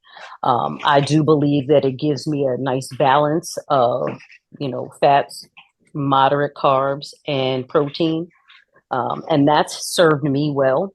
I think what I like the most about it is it gives you great alternatives for protein as well. And I think that's the biggest challenge for most people is getting enough protein in their diet, getting the amino acids, because your body's constantly building and breaking down. And if you are breaking down more than you're building, you're going to suffer weakness in some area of the body. And it can manifest in a lot of different ways, lethargy, pain, a lot of different things. But I'm a big proponent of the Mediterranean diet, but I can't necessarily say that's for everybody. Question for those out there who are not on a panel. Many people may not even know what the Mediterranean diet consists of. Can one of you all break down what a Mediterranean diet consists of? Oh, we can Google it.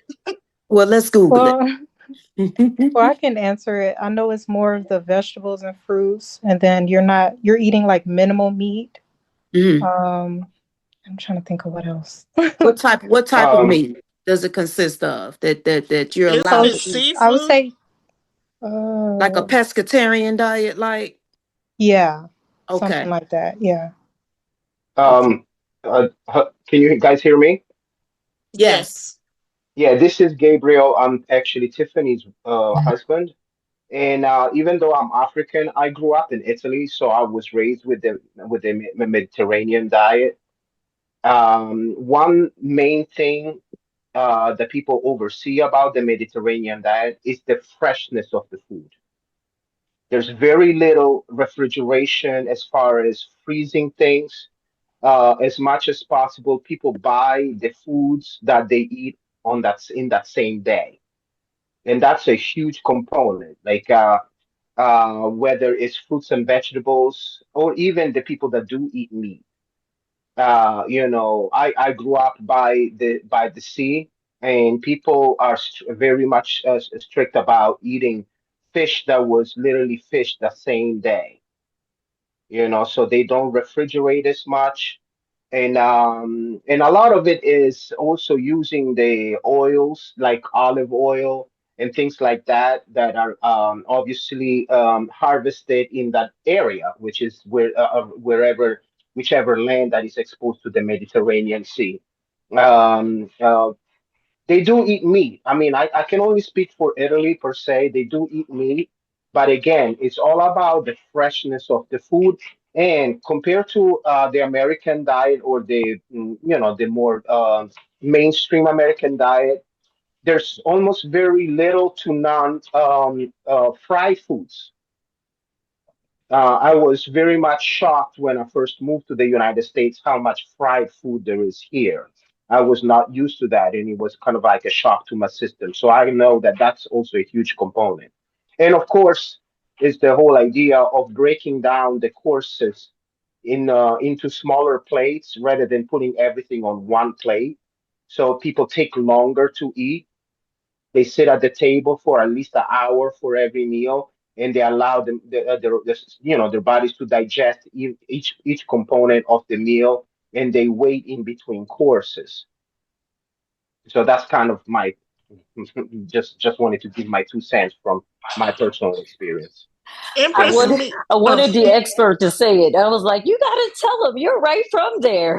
So I wanted to give him a second. But if you wanted just to be very specific, I said I didn't want to leave anything out. So it's pretty much fruits and vegetables, olive oil, whole grains, legumes, which are like beans, lentils, chickpeas, nuts and seeds, fish and seafood, low fat dairy, poultry, red meat in small quantities, and they do incorporate wine as well. And one thing we do talk a lot about that is the biggest thing is the portion sizes are extremely small as well. Okay. I want to Respect. ask Empress Meeks, for people who are trying to come off of meats because you are a plant based chef, what are some good substitutes? Like for chicken, for instance, Black people love chicken. What is something that they can use in place of that yard bird? You can start off with mushrooms. They have different type of mushrooms. You can start off with oyster mushrooms, lion's mane. They imitate different things. Lion's mane, you can make crab cakes from. You can oyster mushrooms. You can do pulled pork. Jackfruit, you can do pulled pork. There's many supplements to um, devour you from eating meat itself. The flavors are still there. You just have to be very intentional with your spices and everything that you grew up eating. You can still eat. You just do it differently with no dairy, no eggs.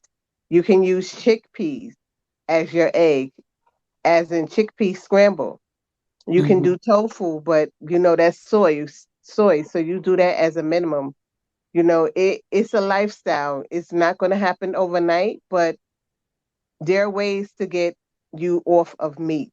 If you're trying to change your liberty, if you're trying to change your lifestyle, there are different ways to help you. If you are love rice, okay, um, I wouldn't say stop rice completely. Maybe 3 times out the week, have some quinoa. Mm-hmm. you know, and, enhance your taste buds because we're so accustomed to eating the same things all the time because we grew up on this. Like, oh, I'm not going to like this or I don't like that. Well, we're too old to just be eating for taste. We should be eating for health wise, because um, everything starts with the womb. Your womb, your gut. We have a lot of people have leaky guts. A lot of people have illnesses that you're trying to heal within. You want to move your body through meditation, yoga, any kind of movement so that your body don't have any dis-ease and be stagnant. When your body is stagnant, that's where the dis-ease comes. And the viruses are prone to you. Such as when it's sunny outside. Go outside and sunbathe, get those sun rays because Black people lack vitamin D. Exactly. They lack vitamin D. So if you're outside, open your windows or go outside. You cannot go outside, open your windows. Get them sun rays when they're at the highest. And as far as protein, you have chickpeas. You have all kind of leafy green vegetables that can help you. When you get up in the morning, have a glass of warm water, not cold water to shock the system, but warm water with key lime or chlorophyll Mm-hmm. or put a crystal in it. Have a green juice, anything. Mm-hmm. And we have to nourish our body and our system from within. Anything that you ingest, you want to be healing yourself. You want to be eating live foods versus dead foods.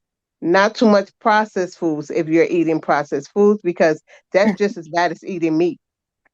Mm-hmm. There's ways to heal the body, heal thyself. I'm reading a book that I've had for a while. It's called the African Diet. The African American diet, and you can get it on Amazon or Barnes and Nobles. It teaches you how to heal thyself from within through herbs and through herbs and teas. Like have yourself some caramel tea, Mm-hmm. fennel tea, green tea with oregano oil. All of that can be, or bush tea. All of these things can heal if you drink it daily, can heal you, pull the mucus off of your system. That's just a little bit of, you know, Princess, Oh, getting and back to the one simple more health. thing. What about Listen. when we're trying to come from white sugar? What's a good, especially when like I bake a lot. What's something Mhm. that to I did replace that finish. white sugar? Raw cane sugar. Okay, so I bake a lot as well. So you can have raw cane sugar, but you can also use agave, Mm-hmm. maple syrup, date sugar, dates itself. Um, because raw cane sugar is good, but also I believe that brown sugar itself is this white sugar with molasses on it. So even if you're going to use that, don't use too much of it, because that is where the sickness comes in. Sickness comes from the sugars, the starches, the breads, and all that. And I'm a bread lover. You know, I was diagnosed with lupus in 2013 after I had my son. So I used to eat chicken. I was still a Rastafarian, but I used to eat chicken and fish. I crossed over to Dr. Sabi lifestyle, and I did the alkaline diet to heal myself, to get off of those meds. So I no longer take those meds, because I've healed myself off of it, and I'm not strict alkaline vegan anymore, because that was just too strict for me to maintain. But I went back to the doctor, and I wasn't on meds anymore, and they wondered like what was I doing, because they gave me an alive sentence, but I'm still here. I'm still here. So Yeah. every day I have my turmeric latte, because that helps with the inflammation within the joints and everything. So yeah, I'm Mm-hmm. still here. Every day is a process. No one is perfect. Your journey is your journey. My journey is my journey. But if you want to heal yourself, you would do the necessary things to heal yourself from the things that you desire, because it's just like you said, it's parasites. Indeed. It's parasites Mm-hmm. tricking your mind to think that, oh, I want this, I want that, because they want you sick. Mm. Mm-hmm. Pharmaceuticals, you go to Mm-hmm. the doctor all the time. All they're going to give you is pharmaceuticals that makes them rich. No one's going to give you the answer to healing yourself. Look in your Mm-hmm. cabinet, your medicine cabinet. You probably have all the herbs and spices to heal yourself. Mm-hmm. Mm-hmm. Before, oh, sorry. I was Oh, just, sorry. sister, I was going to tell you because time is wearing thin. I want to get us to get the three hands that were raised, and then maybe we can go one by one to get your final thoughts, and also let us know your businesses and things of that nature. But Sister Rafaela, go ahead and say what you were going to say, and then we're going to get Sister Cece, uh, Sister Tangia, and Brother Muhammad, and then we'll go by and get everybody's final thoughts. I just wanted to bring out a vital point that I think is very important before we close out the dialogue. It's important to know that when you're cooking your foods, um, I read that it is not good to use olive oil for high temperature cooking because it causes cancer. Uh-huh. So if you cook with high temperatures, use avocado oil or grapeseed oil. Grapeseed oil. And also vegetable oil is toxic. It's actually vegetable oil is actually soybean oil. Yes. Mm. And So canola oil. yeah. So try Mm-hmm. to avoid microwaves. Never cook your food in microwaves. Ever. Just I don't even have, my daughter would tell you, I I don't don't have even a have it in microwave. my house. Mm-hmm. Yeah, so these are things that we need to know as a people because it's killing us. Mm-hmm. Um, I And do just you seen there. and do you think we should? Because one of my transitions to go to vegan was the plant based impossible meat. Um, the but I'm starting to learn that that's No. just as bad You as know what I No. you recommend? know. You know what I recommend for those who don't eat meat? Lion's mane mushroom is good as a meat substitute. Mm-hmm. Yes, Empress was But just you saying that. also, instead of the impossible meat or the beyond meat, you can make your mushroom meat with mushrooms and walnuts. Now, if you're allergic to nuts, then you just make it from mushrooms or chickpeas or just mushrooms alone, and have your seasoning with your coconut aminos and your thyme and oregano, and it would taste the same as them impossible as ground beef. It would taste the same. It's an acquired taste, but once you keep working on it, you'll get accustomed to the taste. And it tastes, I have my clientele is mostly meat eaters, and they cannot believe that the food that I give them is plant based. Mm. They believe it's meat, but it isn't. It makes excellent tacos. Yes, they do. Or even Okay. lentils. Mm, You can use lentils instead. Mm-hmm. Good with okay. some burgers. Yes. All right. Thank you for that. All right. In this order, Sister Cece, Sister Tangia, Brother Muhammad. Okay, yeah, I was gonna back that lentil thing up because we eat lentils every rest day. Either lentils or chickpeas. Just rinse them, put them in the crock pot, let them do their thing, and that's a meal. Lentils, you can patty them out. You don't have to fry them. You can put them in the oven in your cast iron skillet or use parchment paper, which I just found out is poison, even if you have the good one by that one expensive company. So, there's always something. But you can make chickpea burgers. You can make lentil burgers. You just have to not be afraid to try things, first of all. And another thing I wanted to say is there's something called a junk food vegan. Okay. And we're just going to be real about that. There are people who want to be plant based, but there is a lot of stuff that they're doing to these fruits and vegetables that is equally as unhealthy as eating meat. Okay.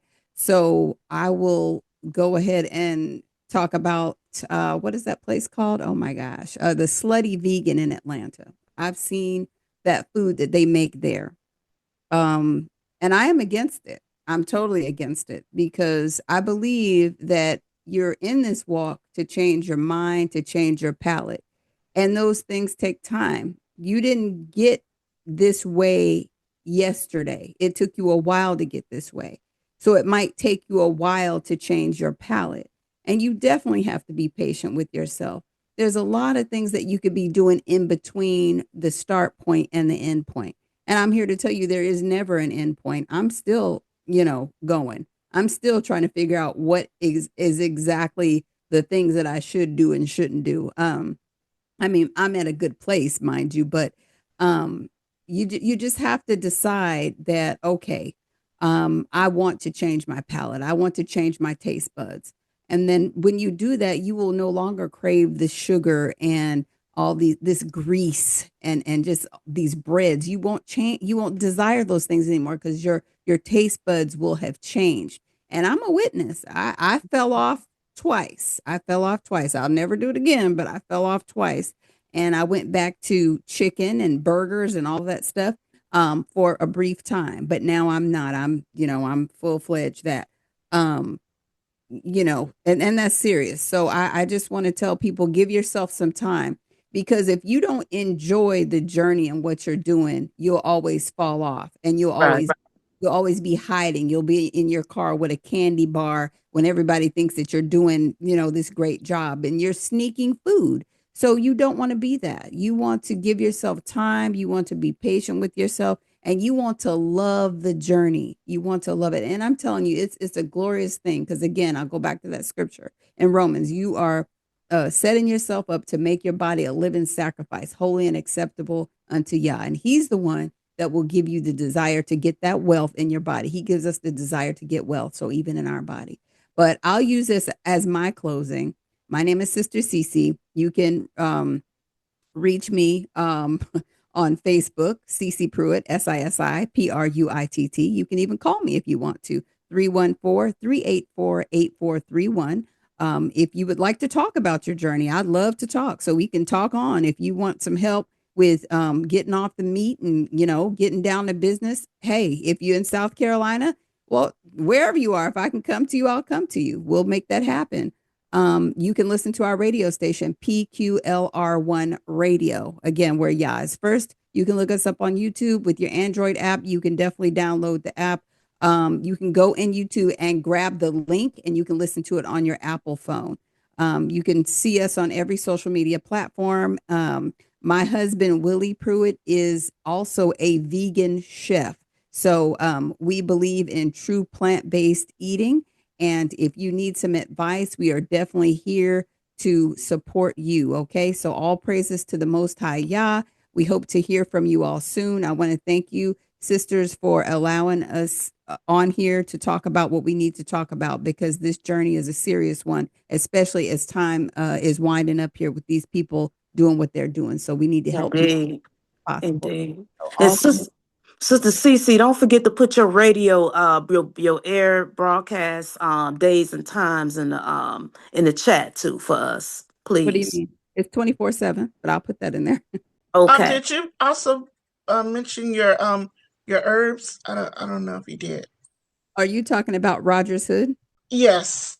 Okay, I did put that in the chat. So, I am partnered with a wonderful organization called Rogers Hood, and Rogers Hood focuses on parasite cleansing, and not just cleansing, but also teaching you about the different things that infiltrate our bodies.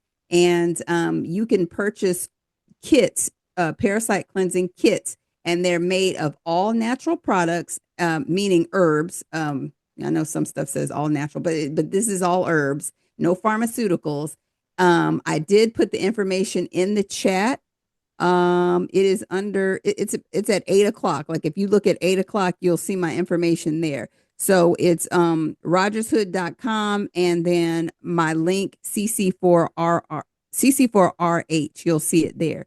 So if you all would like to talk about parasite cleansing, losing weight, or any other health issues, like I said, we are heavy dealing with dental matters right now, because most people don't know that your dental is very serious. Like when they give you these crowns and fillings and fluoridated water, they're actually poisoning you. People don't know that every tooth in your mouth is connected to an organ in your body. So when they snatch out all your teeth, you're causing much detriment to your physical health. And most people don't know that. So these are things that we're talking about on PQLR1 Radio, as well as on our YouTube channel on PQLR1. So I hope to speak with all of you again soon. I'm going to get off, but I thank you so much, and I hope to do this again with you all pretty soon. Okay. Thank you, Sister Thank you Cece. so We love much. you. Thank you. Appreciate you. Okay. Okay, Sister Tangia. Yes, I just want to say thank you all for allowing me to come on here and to speak, and to also I want to be that solution where I want to be able to help anyone or assist anyone who wants to learn how to grow, and learn how to grow their own food, learn how to get into the agribusiness. I do that. And, where we can come together as a collective. I do have uh, where I was teaching agribusiness. So that way we can gain that knowledge and be able to share that knowledge to our communities, and be able to be a wealth of knowledge to anyone who's willing to or wanting to learn how to grow in their homes, in their yards. Also, anyone, you could download Farm Fresh 24/7, the Farm Fresh 24/7 app. That also, if you are a maker, baker, grower, whatever your services are, you can put those in that particular app and connect with local maker, bakers, and growers, where you're able to barter with each other. So this app, it is a grassroots movement. So that way we can all come together as a collective. My email is in the chat. If you have any questions or concerns, or I will share that information with you if you want to learn how to grow anywhere from hydroponics. I know it's a lot in here who deal with vegan and herbs. I do grow. I do grow starter plants. So like individuals get in contact with me and I do grow their plants of choice that they want to grow. That they need growing. So I do that in Louisiana. I grow for local gardeners and also local churches. I'm to the point where now I'm going to go into the schools and offer these services as well, so we could be able to be a asset to the community. And I do once again want to thank Sister Rafala and Princess Adai for this platform to allow us to get this message out to our community. And everyone, I just great conversation tonight, and I look forward to many more and connecting with each and every one of you. Peace and blessings. Indeed. Thank you, sister. We love you. Brother Muhammad? Assalamu alaikum, family. I want to thanks again for sisters for and family for tonight. It's good to get information. It's great to see a community coming together to get the information out. But I'm going to also go with Sister Tiffany said too, is some of us with this knowledge, sometimes we can be a little bit zealot, making sure when you have this knowledge that we be very be very humble and be very cordial and, with our people when it's come to giving this knowledge to our people. We know the fact is that, we have been taught some wrong things, but when we're giving knowledge, we want to make sure we come in a spirit of inviting. That's the first one I want to say. I want to say myself, I'll make sure I do that, because when we come in a peaceful, inviting environment, then our people are more acceptable to want to change things that this knowledge that we have. So I want to just put that out there too. Number two is that I want to also talk about the importance of the navy bean. A lot of us talked about dieting. The navy bean is something that we also always promote and how to eat to live. Number one, it lowers heart attack rates. It stabilizes your blood sugar, and also lower cholesterol. The navy bean is a bean that is grown in the sun, directly in the sun. So you're getting all those nutrients. I think one of the Sister Brian talked about how important the sun is. You're getting all that nutrient from the sun in your body, and it fights off the radiation. So I want to tell you, if you can, I'll invite everyone to try to get that small navy bean in your diet. It does a lot of wonders in your body of healing. It doesn't all. It makes your skin appearance look very well. It cleans a lot of bacteria out. So I just, and that navy bean soup is really good. Trying to put too much thought into it, but the navy bean is a good product too to get. Those of us, if you live in different states, the Nation of Islam, the organization, we have what they call the staple food program. We have our own farmland. You can get the staple foods. You can get your rice, your beans, your wheat, whatever you want. We have that is in your local cities. If you want to reach out to me and find out who your coordinator is in your local city, let me know about that. But we have the staple food program during the months when it's warm. Sister May mentioned about how the watermelon, we grow on watermelons there. So we have watermelons. We can take care of our own community. And then one of the solutions I want to say that we do, I just feel that more of us coming together, working together, that is the solution. That's going to be a solution for ourselves, for our children, for the future, for future of our grandchildren. Us today working together, owning and naming, defining for ourselves. So I want to thank you all for coming here. I have to get off the phone myself here because I got to break fast here. But I want to thank you all for coming. Anybody want to reach out to me, feel free to get a Sister Rafila and then get in touch with me. So I want to thank you all and greet you in words of peace. Assalamu alaikum. Assalamu alaikum, and alaikum salam, my brother. Thank you. Thank you. We love you. We love you too, sisters and brothers. Love you too. Next, Empress Meeks, any final thoughts, and let us know about your businesses and any contact you would like to share with us. I give thanks to the divine. I give thanks to you sisters this night, as well as the rest of the panel for having me come be amongst you guys. I'm grateful and I'm honored to be chosen to be on your panel to speak about holistic living versus plant-based diet. And, I put my email as well as my Instagram in the comments. So I'm open to more reasoning. I felt that this reasoning tonight was one of many that need to be coming. We can next time can get more into detail and better ways to, how you call it, give the information of what we can do to heal ourselves versus what not to eat and what to eat. Give solutions to herbs and stuff to heal ourselves. I had a whole list, but it's for another time, but it was a wonderful reasoning with you ladies and gentlemen, and I just give thanks to the Most High for bringing us forth tonight and having a smooth flow. And for those on the East Coast who might want to get some of your delicious food, how can they reach you? Maybe they're watching on YouTube. Oh, I'm not on YouTube, but I am on Facebook and I am on Instagram. I left it in the comment section. Oh, So great. yes, and I Okay. also left my email. So yes. All right. Thank Can you. you repost it? I don't see it.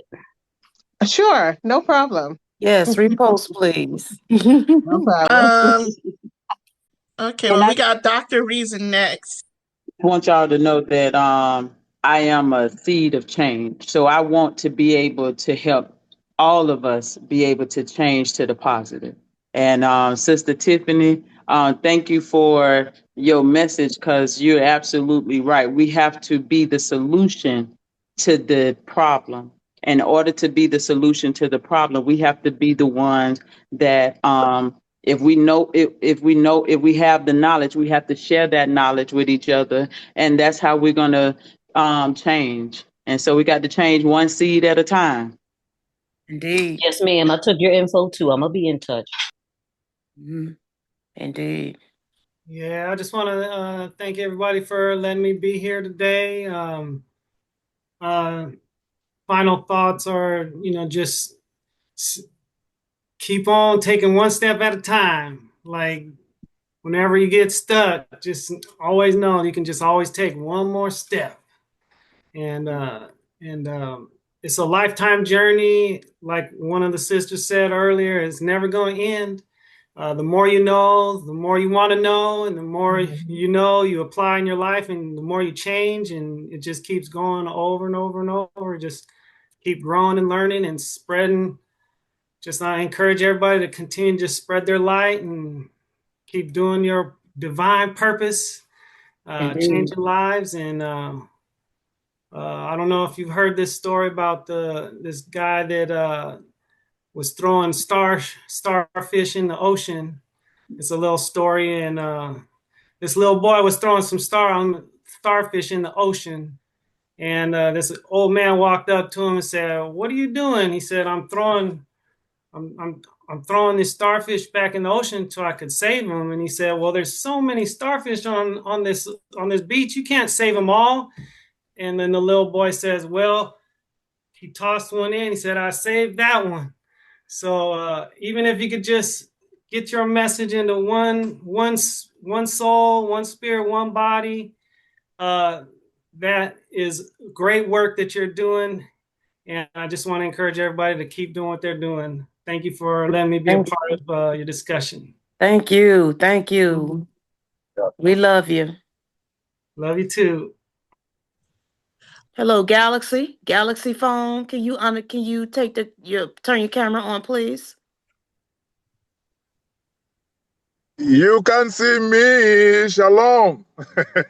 Oh, that's Elder. That's You Elder. can see me. Check Voodoo. Elder Check Voodoo from Nigeria. Yes, Shalom. I'm on the road running, so I'm trying to deliver something and then catch up, but I've been listening. And it's quite interesting, you know. Mm-hmm. You know, Indeed. when it has to do with man or our people, I always like to come in anywhere I can. Mm-hmm. But I'm thankful for the people that I listen to. Mm-hmm. Even though we have people like that, where many of us are people, they have doctors, we have doctors, we know, and we go to school. But when you look at the whole thing, you see that it now comes back to uh, a mixed multitude situation. We are in the middle of you know, nowhere, but a lot of us know where they're going to and what is going on and what they need to do. So a lot doesn't know. So those are why, to me, I would love to say to us that with that knowledge of the Most High as a gift, who made us a doctor or whatever we acquired from education or by learning or study, it is still not complete. You know, if we do not learn more or study to search more from those that sought for immortality before us. Because I look at myself, I remember that I began from somewhere. And then at a point, I realized that truly we should be able to know that veggies, or even making your food can take you a long way, because you have a faith, you have a knowledge, you have a belief. And then when you do things yourself, your belief brings in the energy which you require. And that will take you a long way. So these are the things that I think the parents, that was why I said the parents, our parents, or before we become parents, our children, they need to know. They need to know that those things are important, you know. Those things are important for them to Indeed. know before even having their family, so that they are going to be able to bring up their children that they will be proud of. Indeed. So there's so much to talk about, but I'm thankful for those that have spoken. Their statements, their comments, their statements and knowledge, their knowledge is well understood. And they can equally help a lot of us. You know, because once a year, people should go in for their lab work or to check up themselves. Very Mm-hmm. important.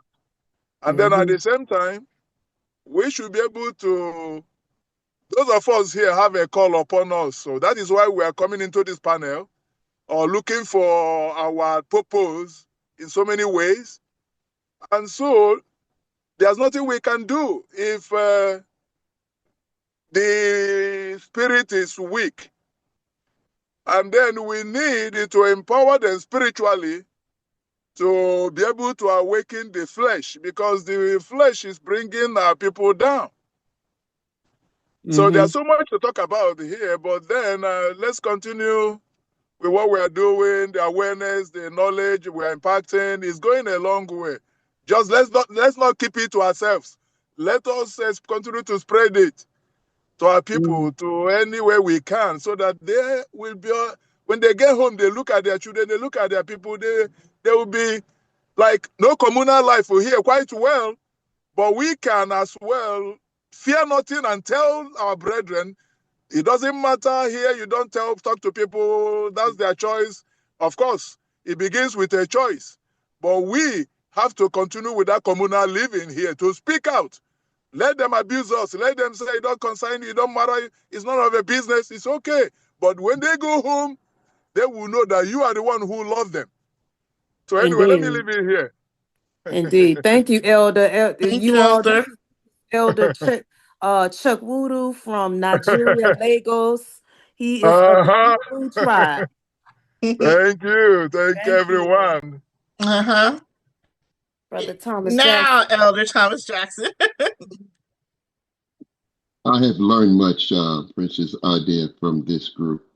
I have gleaned a lot from it and some very insightful things where the community is coming together to produce what is not being produced readily to the community, to the world itself. They're coming together and making a difference, because one of the things that I gleaned was that when someone said the fruit in and of itself, the seeds plays a big part, because if it's GMO, I think someone brought it up, that could just be as bad as meat.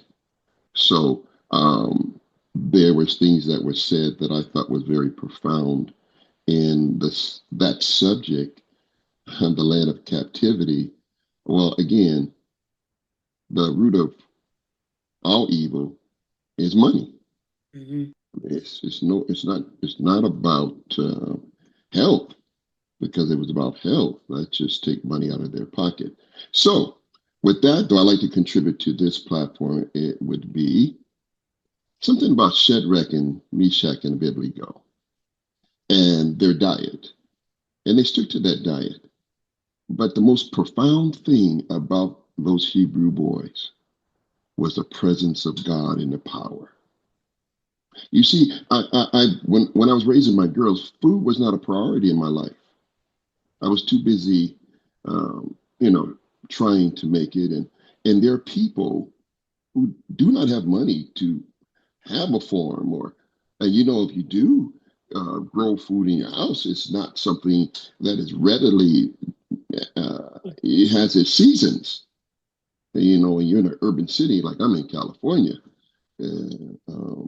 you can seek out people who actually have farmland, but it's not rare in California. So, what am I saying? I think the greatest possession is the relationship with God, with the power of God evident in your life. Because then, if any sick among you, let him do what? Call for the elders of the church. Now, I'm not taking away from all this being said that contribute to African men history of diet and effect. But when life becomes more important than food, what do I mean by that? There is so much outside of food that we can enjoy that it doesn't become a priority. Life in itself, riding a bike, going to walk, looking at the nature God has provided. One of the things that food didn't become a priority in my life, because it's too much to enjoy. Working, doing things that embrace life. I think commercialism is what encourages us to be focused on food. That we made it a priority, the 3 meals. It's kind of subliminal message that unsubconscious, we're put on a time. Oh, it's time to eat. No. One sister says, Dr. Sabi says the best time to eat is after 12, from 12 to 6. I have to agree with that. The only reason why I can say that because I didn't make food a priority. I made life a priority. And the relationship with God is more. But when we put food at the forefront, of course we're going to think about 3 meals and the other things like sugar and that caters to the flesh. But when you make life, your family, your children, more of a priority, you can enjoy things without even have to think about food. And then the most important thing, that relationship that I love with the Shadrach and Meshach and Abednego. In the most difficult time, their strength and their confidence was in their relationship with God. So that's just my thought to add to this platform. Thank you You. so Enjoy much. it. Thank you. Beautiful. Thank you. Sister Tiffany, did I get you yet? No, but I'll keep this brief and I'm going to hop off. But thank you so much for having me. One thing I believe that's important is balance. We are Mm-hmm. integrated beings, and the best way to live healthy is balance. I make sure that I took everyone's information, because one thing I do is provide solutions for people who want to shift their whole processes from a nutrition perspective, from a fitness perspective, but also a holistic mind and body care perspective. As a person that believes in that, usually what I do is I meet the person where they're at. If they're looking to change their diet, but they do eat meat, I suggest healthier versions, healthier options. So if there is an individual who wants to go plant-based, this is why I would love Sister Bryant's information, because, this would be the direction that I move people. I don't necessarily try to take the onus all on myself to know everything, because we can't know everything. But Yeah. I recommend what each individual would need in order to allow for more balance. So if they're lacking in fitness and activity, that's what we're going to do. If you want to change your diet all the way, or just eat healthier, that's what we'll do. If you want to find more organic local farmers, that's what I do. For me, it's about giving them what they need so they can make the shifts that they need. And I just highly recommend that we all just take it one step at a time, glory to glory. I pray everyone stays blessed, has a wonderful week. I did put my email and my website in there if you would like to stay in touch. I look forward to speaking with you. Have a blessed evening. Thank Oh, you so thank you. much. We Thank you. appreciate you. Thank We you. love you. Love you right back. Thank you. And last but not least, Sister Ola, do you have any final um, thoughts you'd like to share? Once again, sisters, thank you for this wonderful, amazing class and panel this evening. We got a lot of knowledge. I love the fact that we can all from different perspectives get together and have a conversation without it turning to a nitpicking fest. It's been nothing but positivity. It's been beautiful. Um, that's about it. I'm once again, brothers and sisters, we can make this happen together. We have to have accountability for our actions. We can't blame the oppressor to kind of get us out of a situation, because the oppressor is not going to help the oppressed to get back on their square. This is something that we need to do as a community. So I pray that we let go of certain things that divide us, whether it be Israelite, Christian, Kemetic, Muslim. We're fighting the same fight. Right. Fighting. Indeed. Indeed. And I want to tell my brothers and sisters here in the United States, the whole world's watching us. So don't think us FBAs, us foundational Black Americans are not being watched. We are the pillar of every single trend on the face of this planet. So they wouldn't be talking about no Popeyes in Africa if we wasn't the ones over here singing and eating it. Agree. Indeed. Mm-hmm. So we have to regain our square. We have to change the narrative. We are more than just a bunch of people that play basketball and shake our behinds and play trap music and shoot guns. We're Mm-hmm. innovative. We have a doctor right here on the line. I'm so wonderful to see a doctor on the line. We are the healers. Mm-hmm. So our people abroad, they're watching us. So let's make a stand over here. Let's fix our situation here to inspire that mindset, so our other melanated brothers and sisters will know, hey, if they can do it, and they only make 12% of the population in that country, because ain't that many of us, we are outnumbered. If they can do that, then we can do it too. Exactly. Accountability. And another thing is, don't, for our brothers and sisters that, I think the big issue that we've ever had with the whole farming thing is that we thought it was archaic. We thought that working with our hands and on the land was a form of slavery. No. Like our sister Tangia said, that he who controls the food controls everything. Isn't that the truth? So if we have, even when we came up out of, the physical slavery and the mental slavery, if we were actually doing the farming again, they would have to buy from us. Indeed. Indeed. And so we have to take back control of that. My information is in the chat. I sell Mary Kay on the side, but I have a nonprofit that I work with in the state of Minnesota. It's called Warm Hands, Warm Hearts Foundation. Is geared to provide resources to the homeless community as well as the autistic community. Indeed. Let So us our know if we can help you in any way, donate or whatever.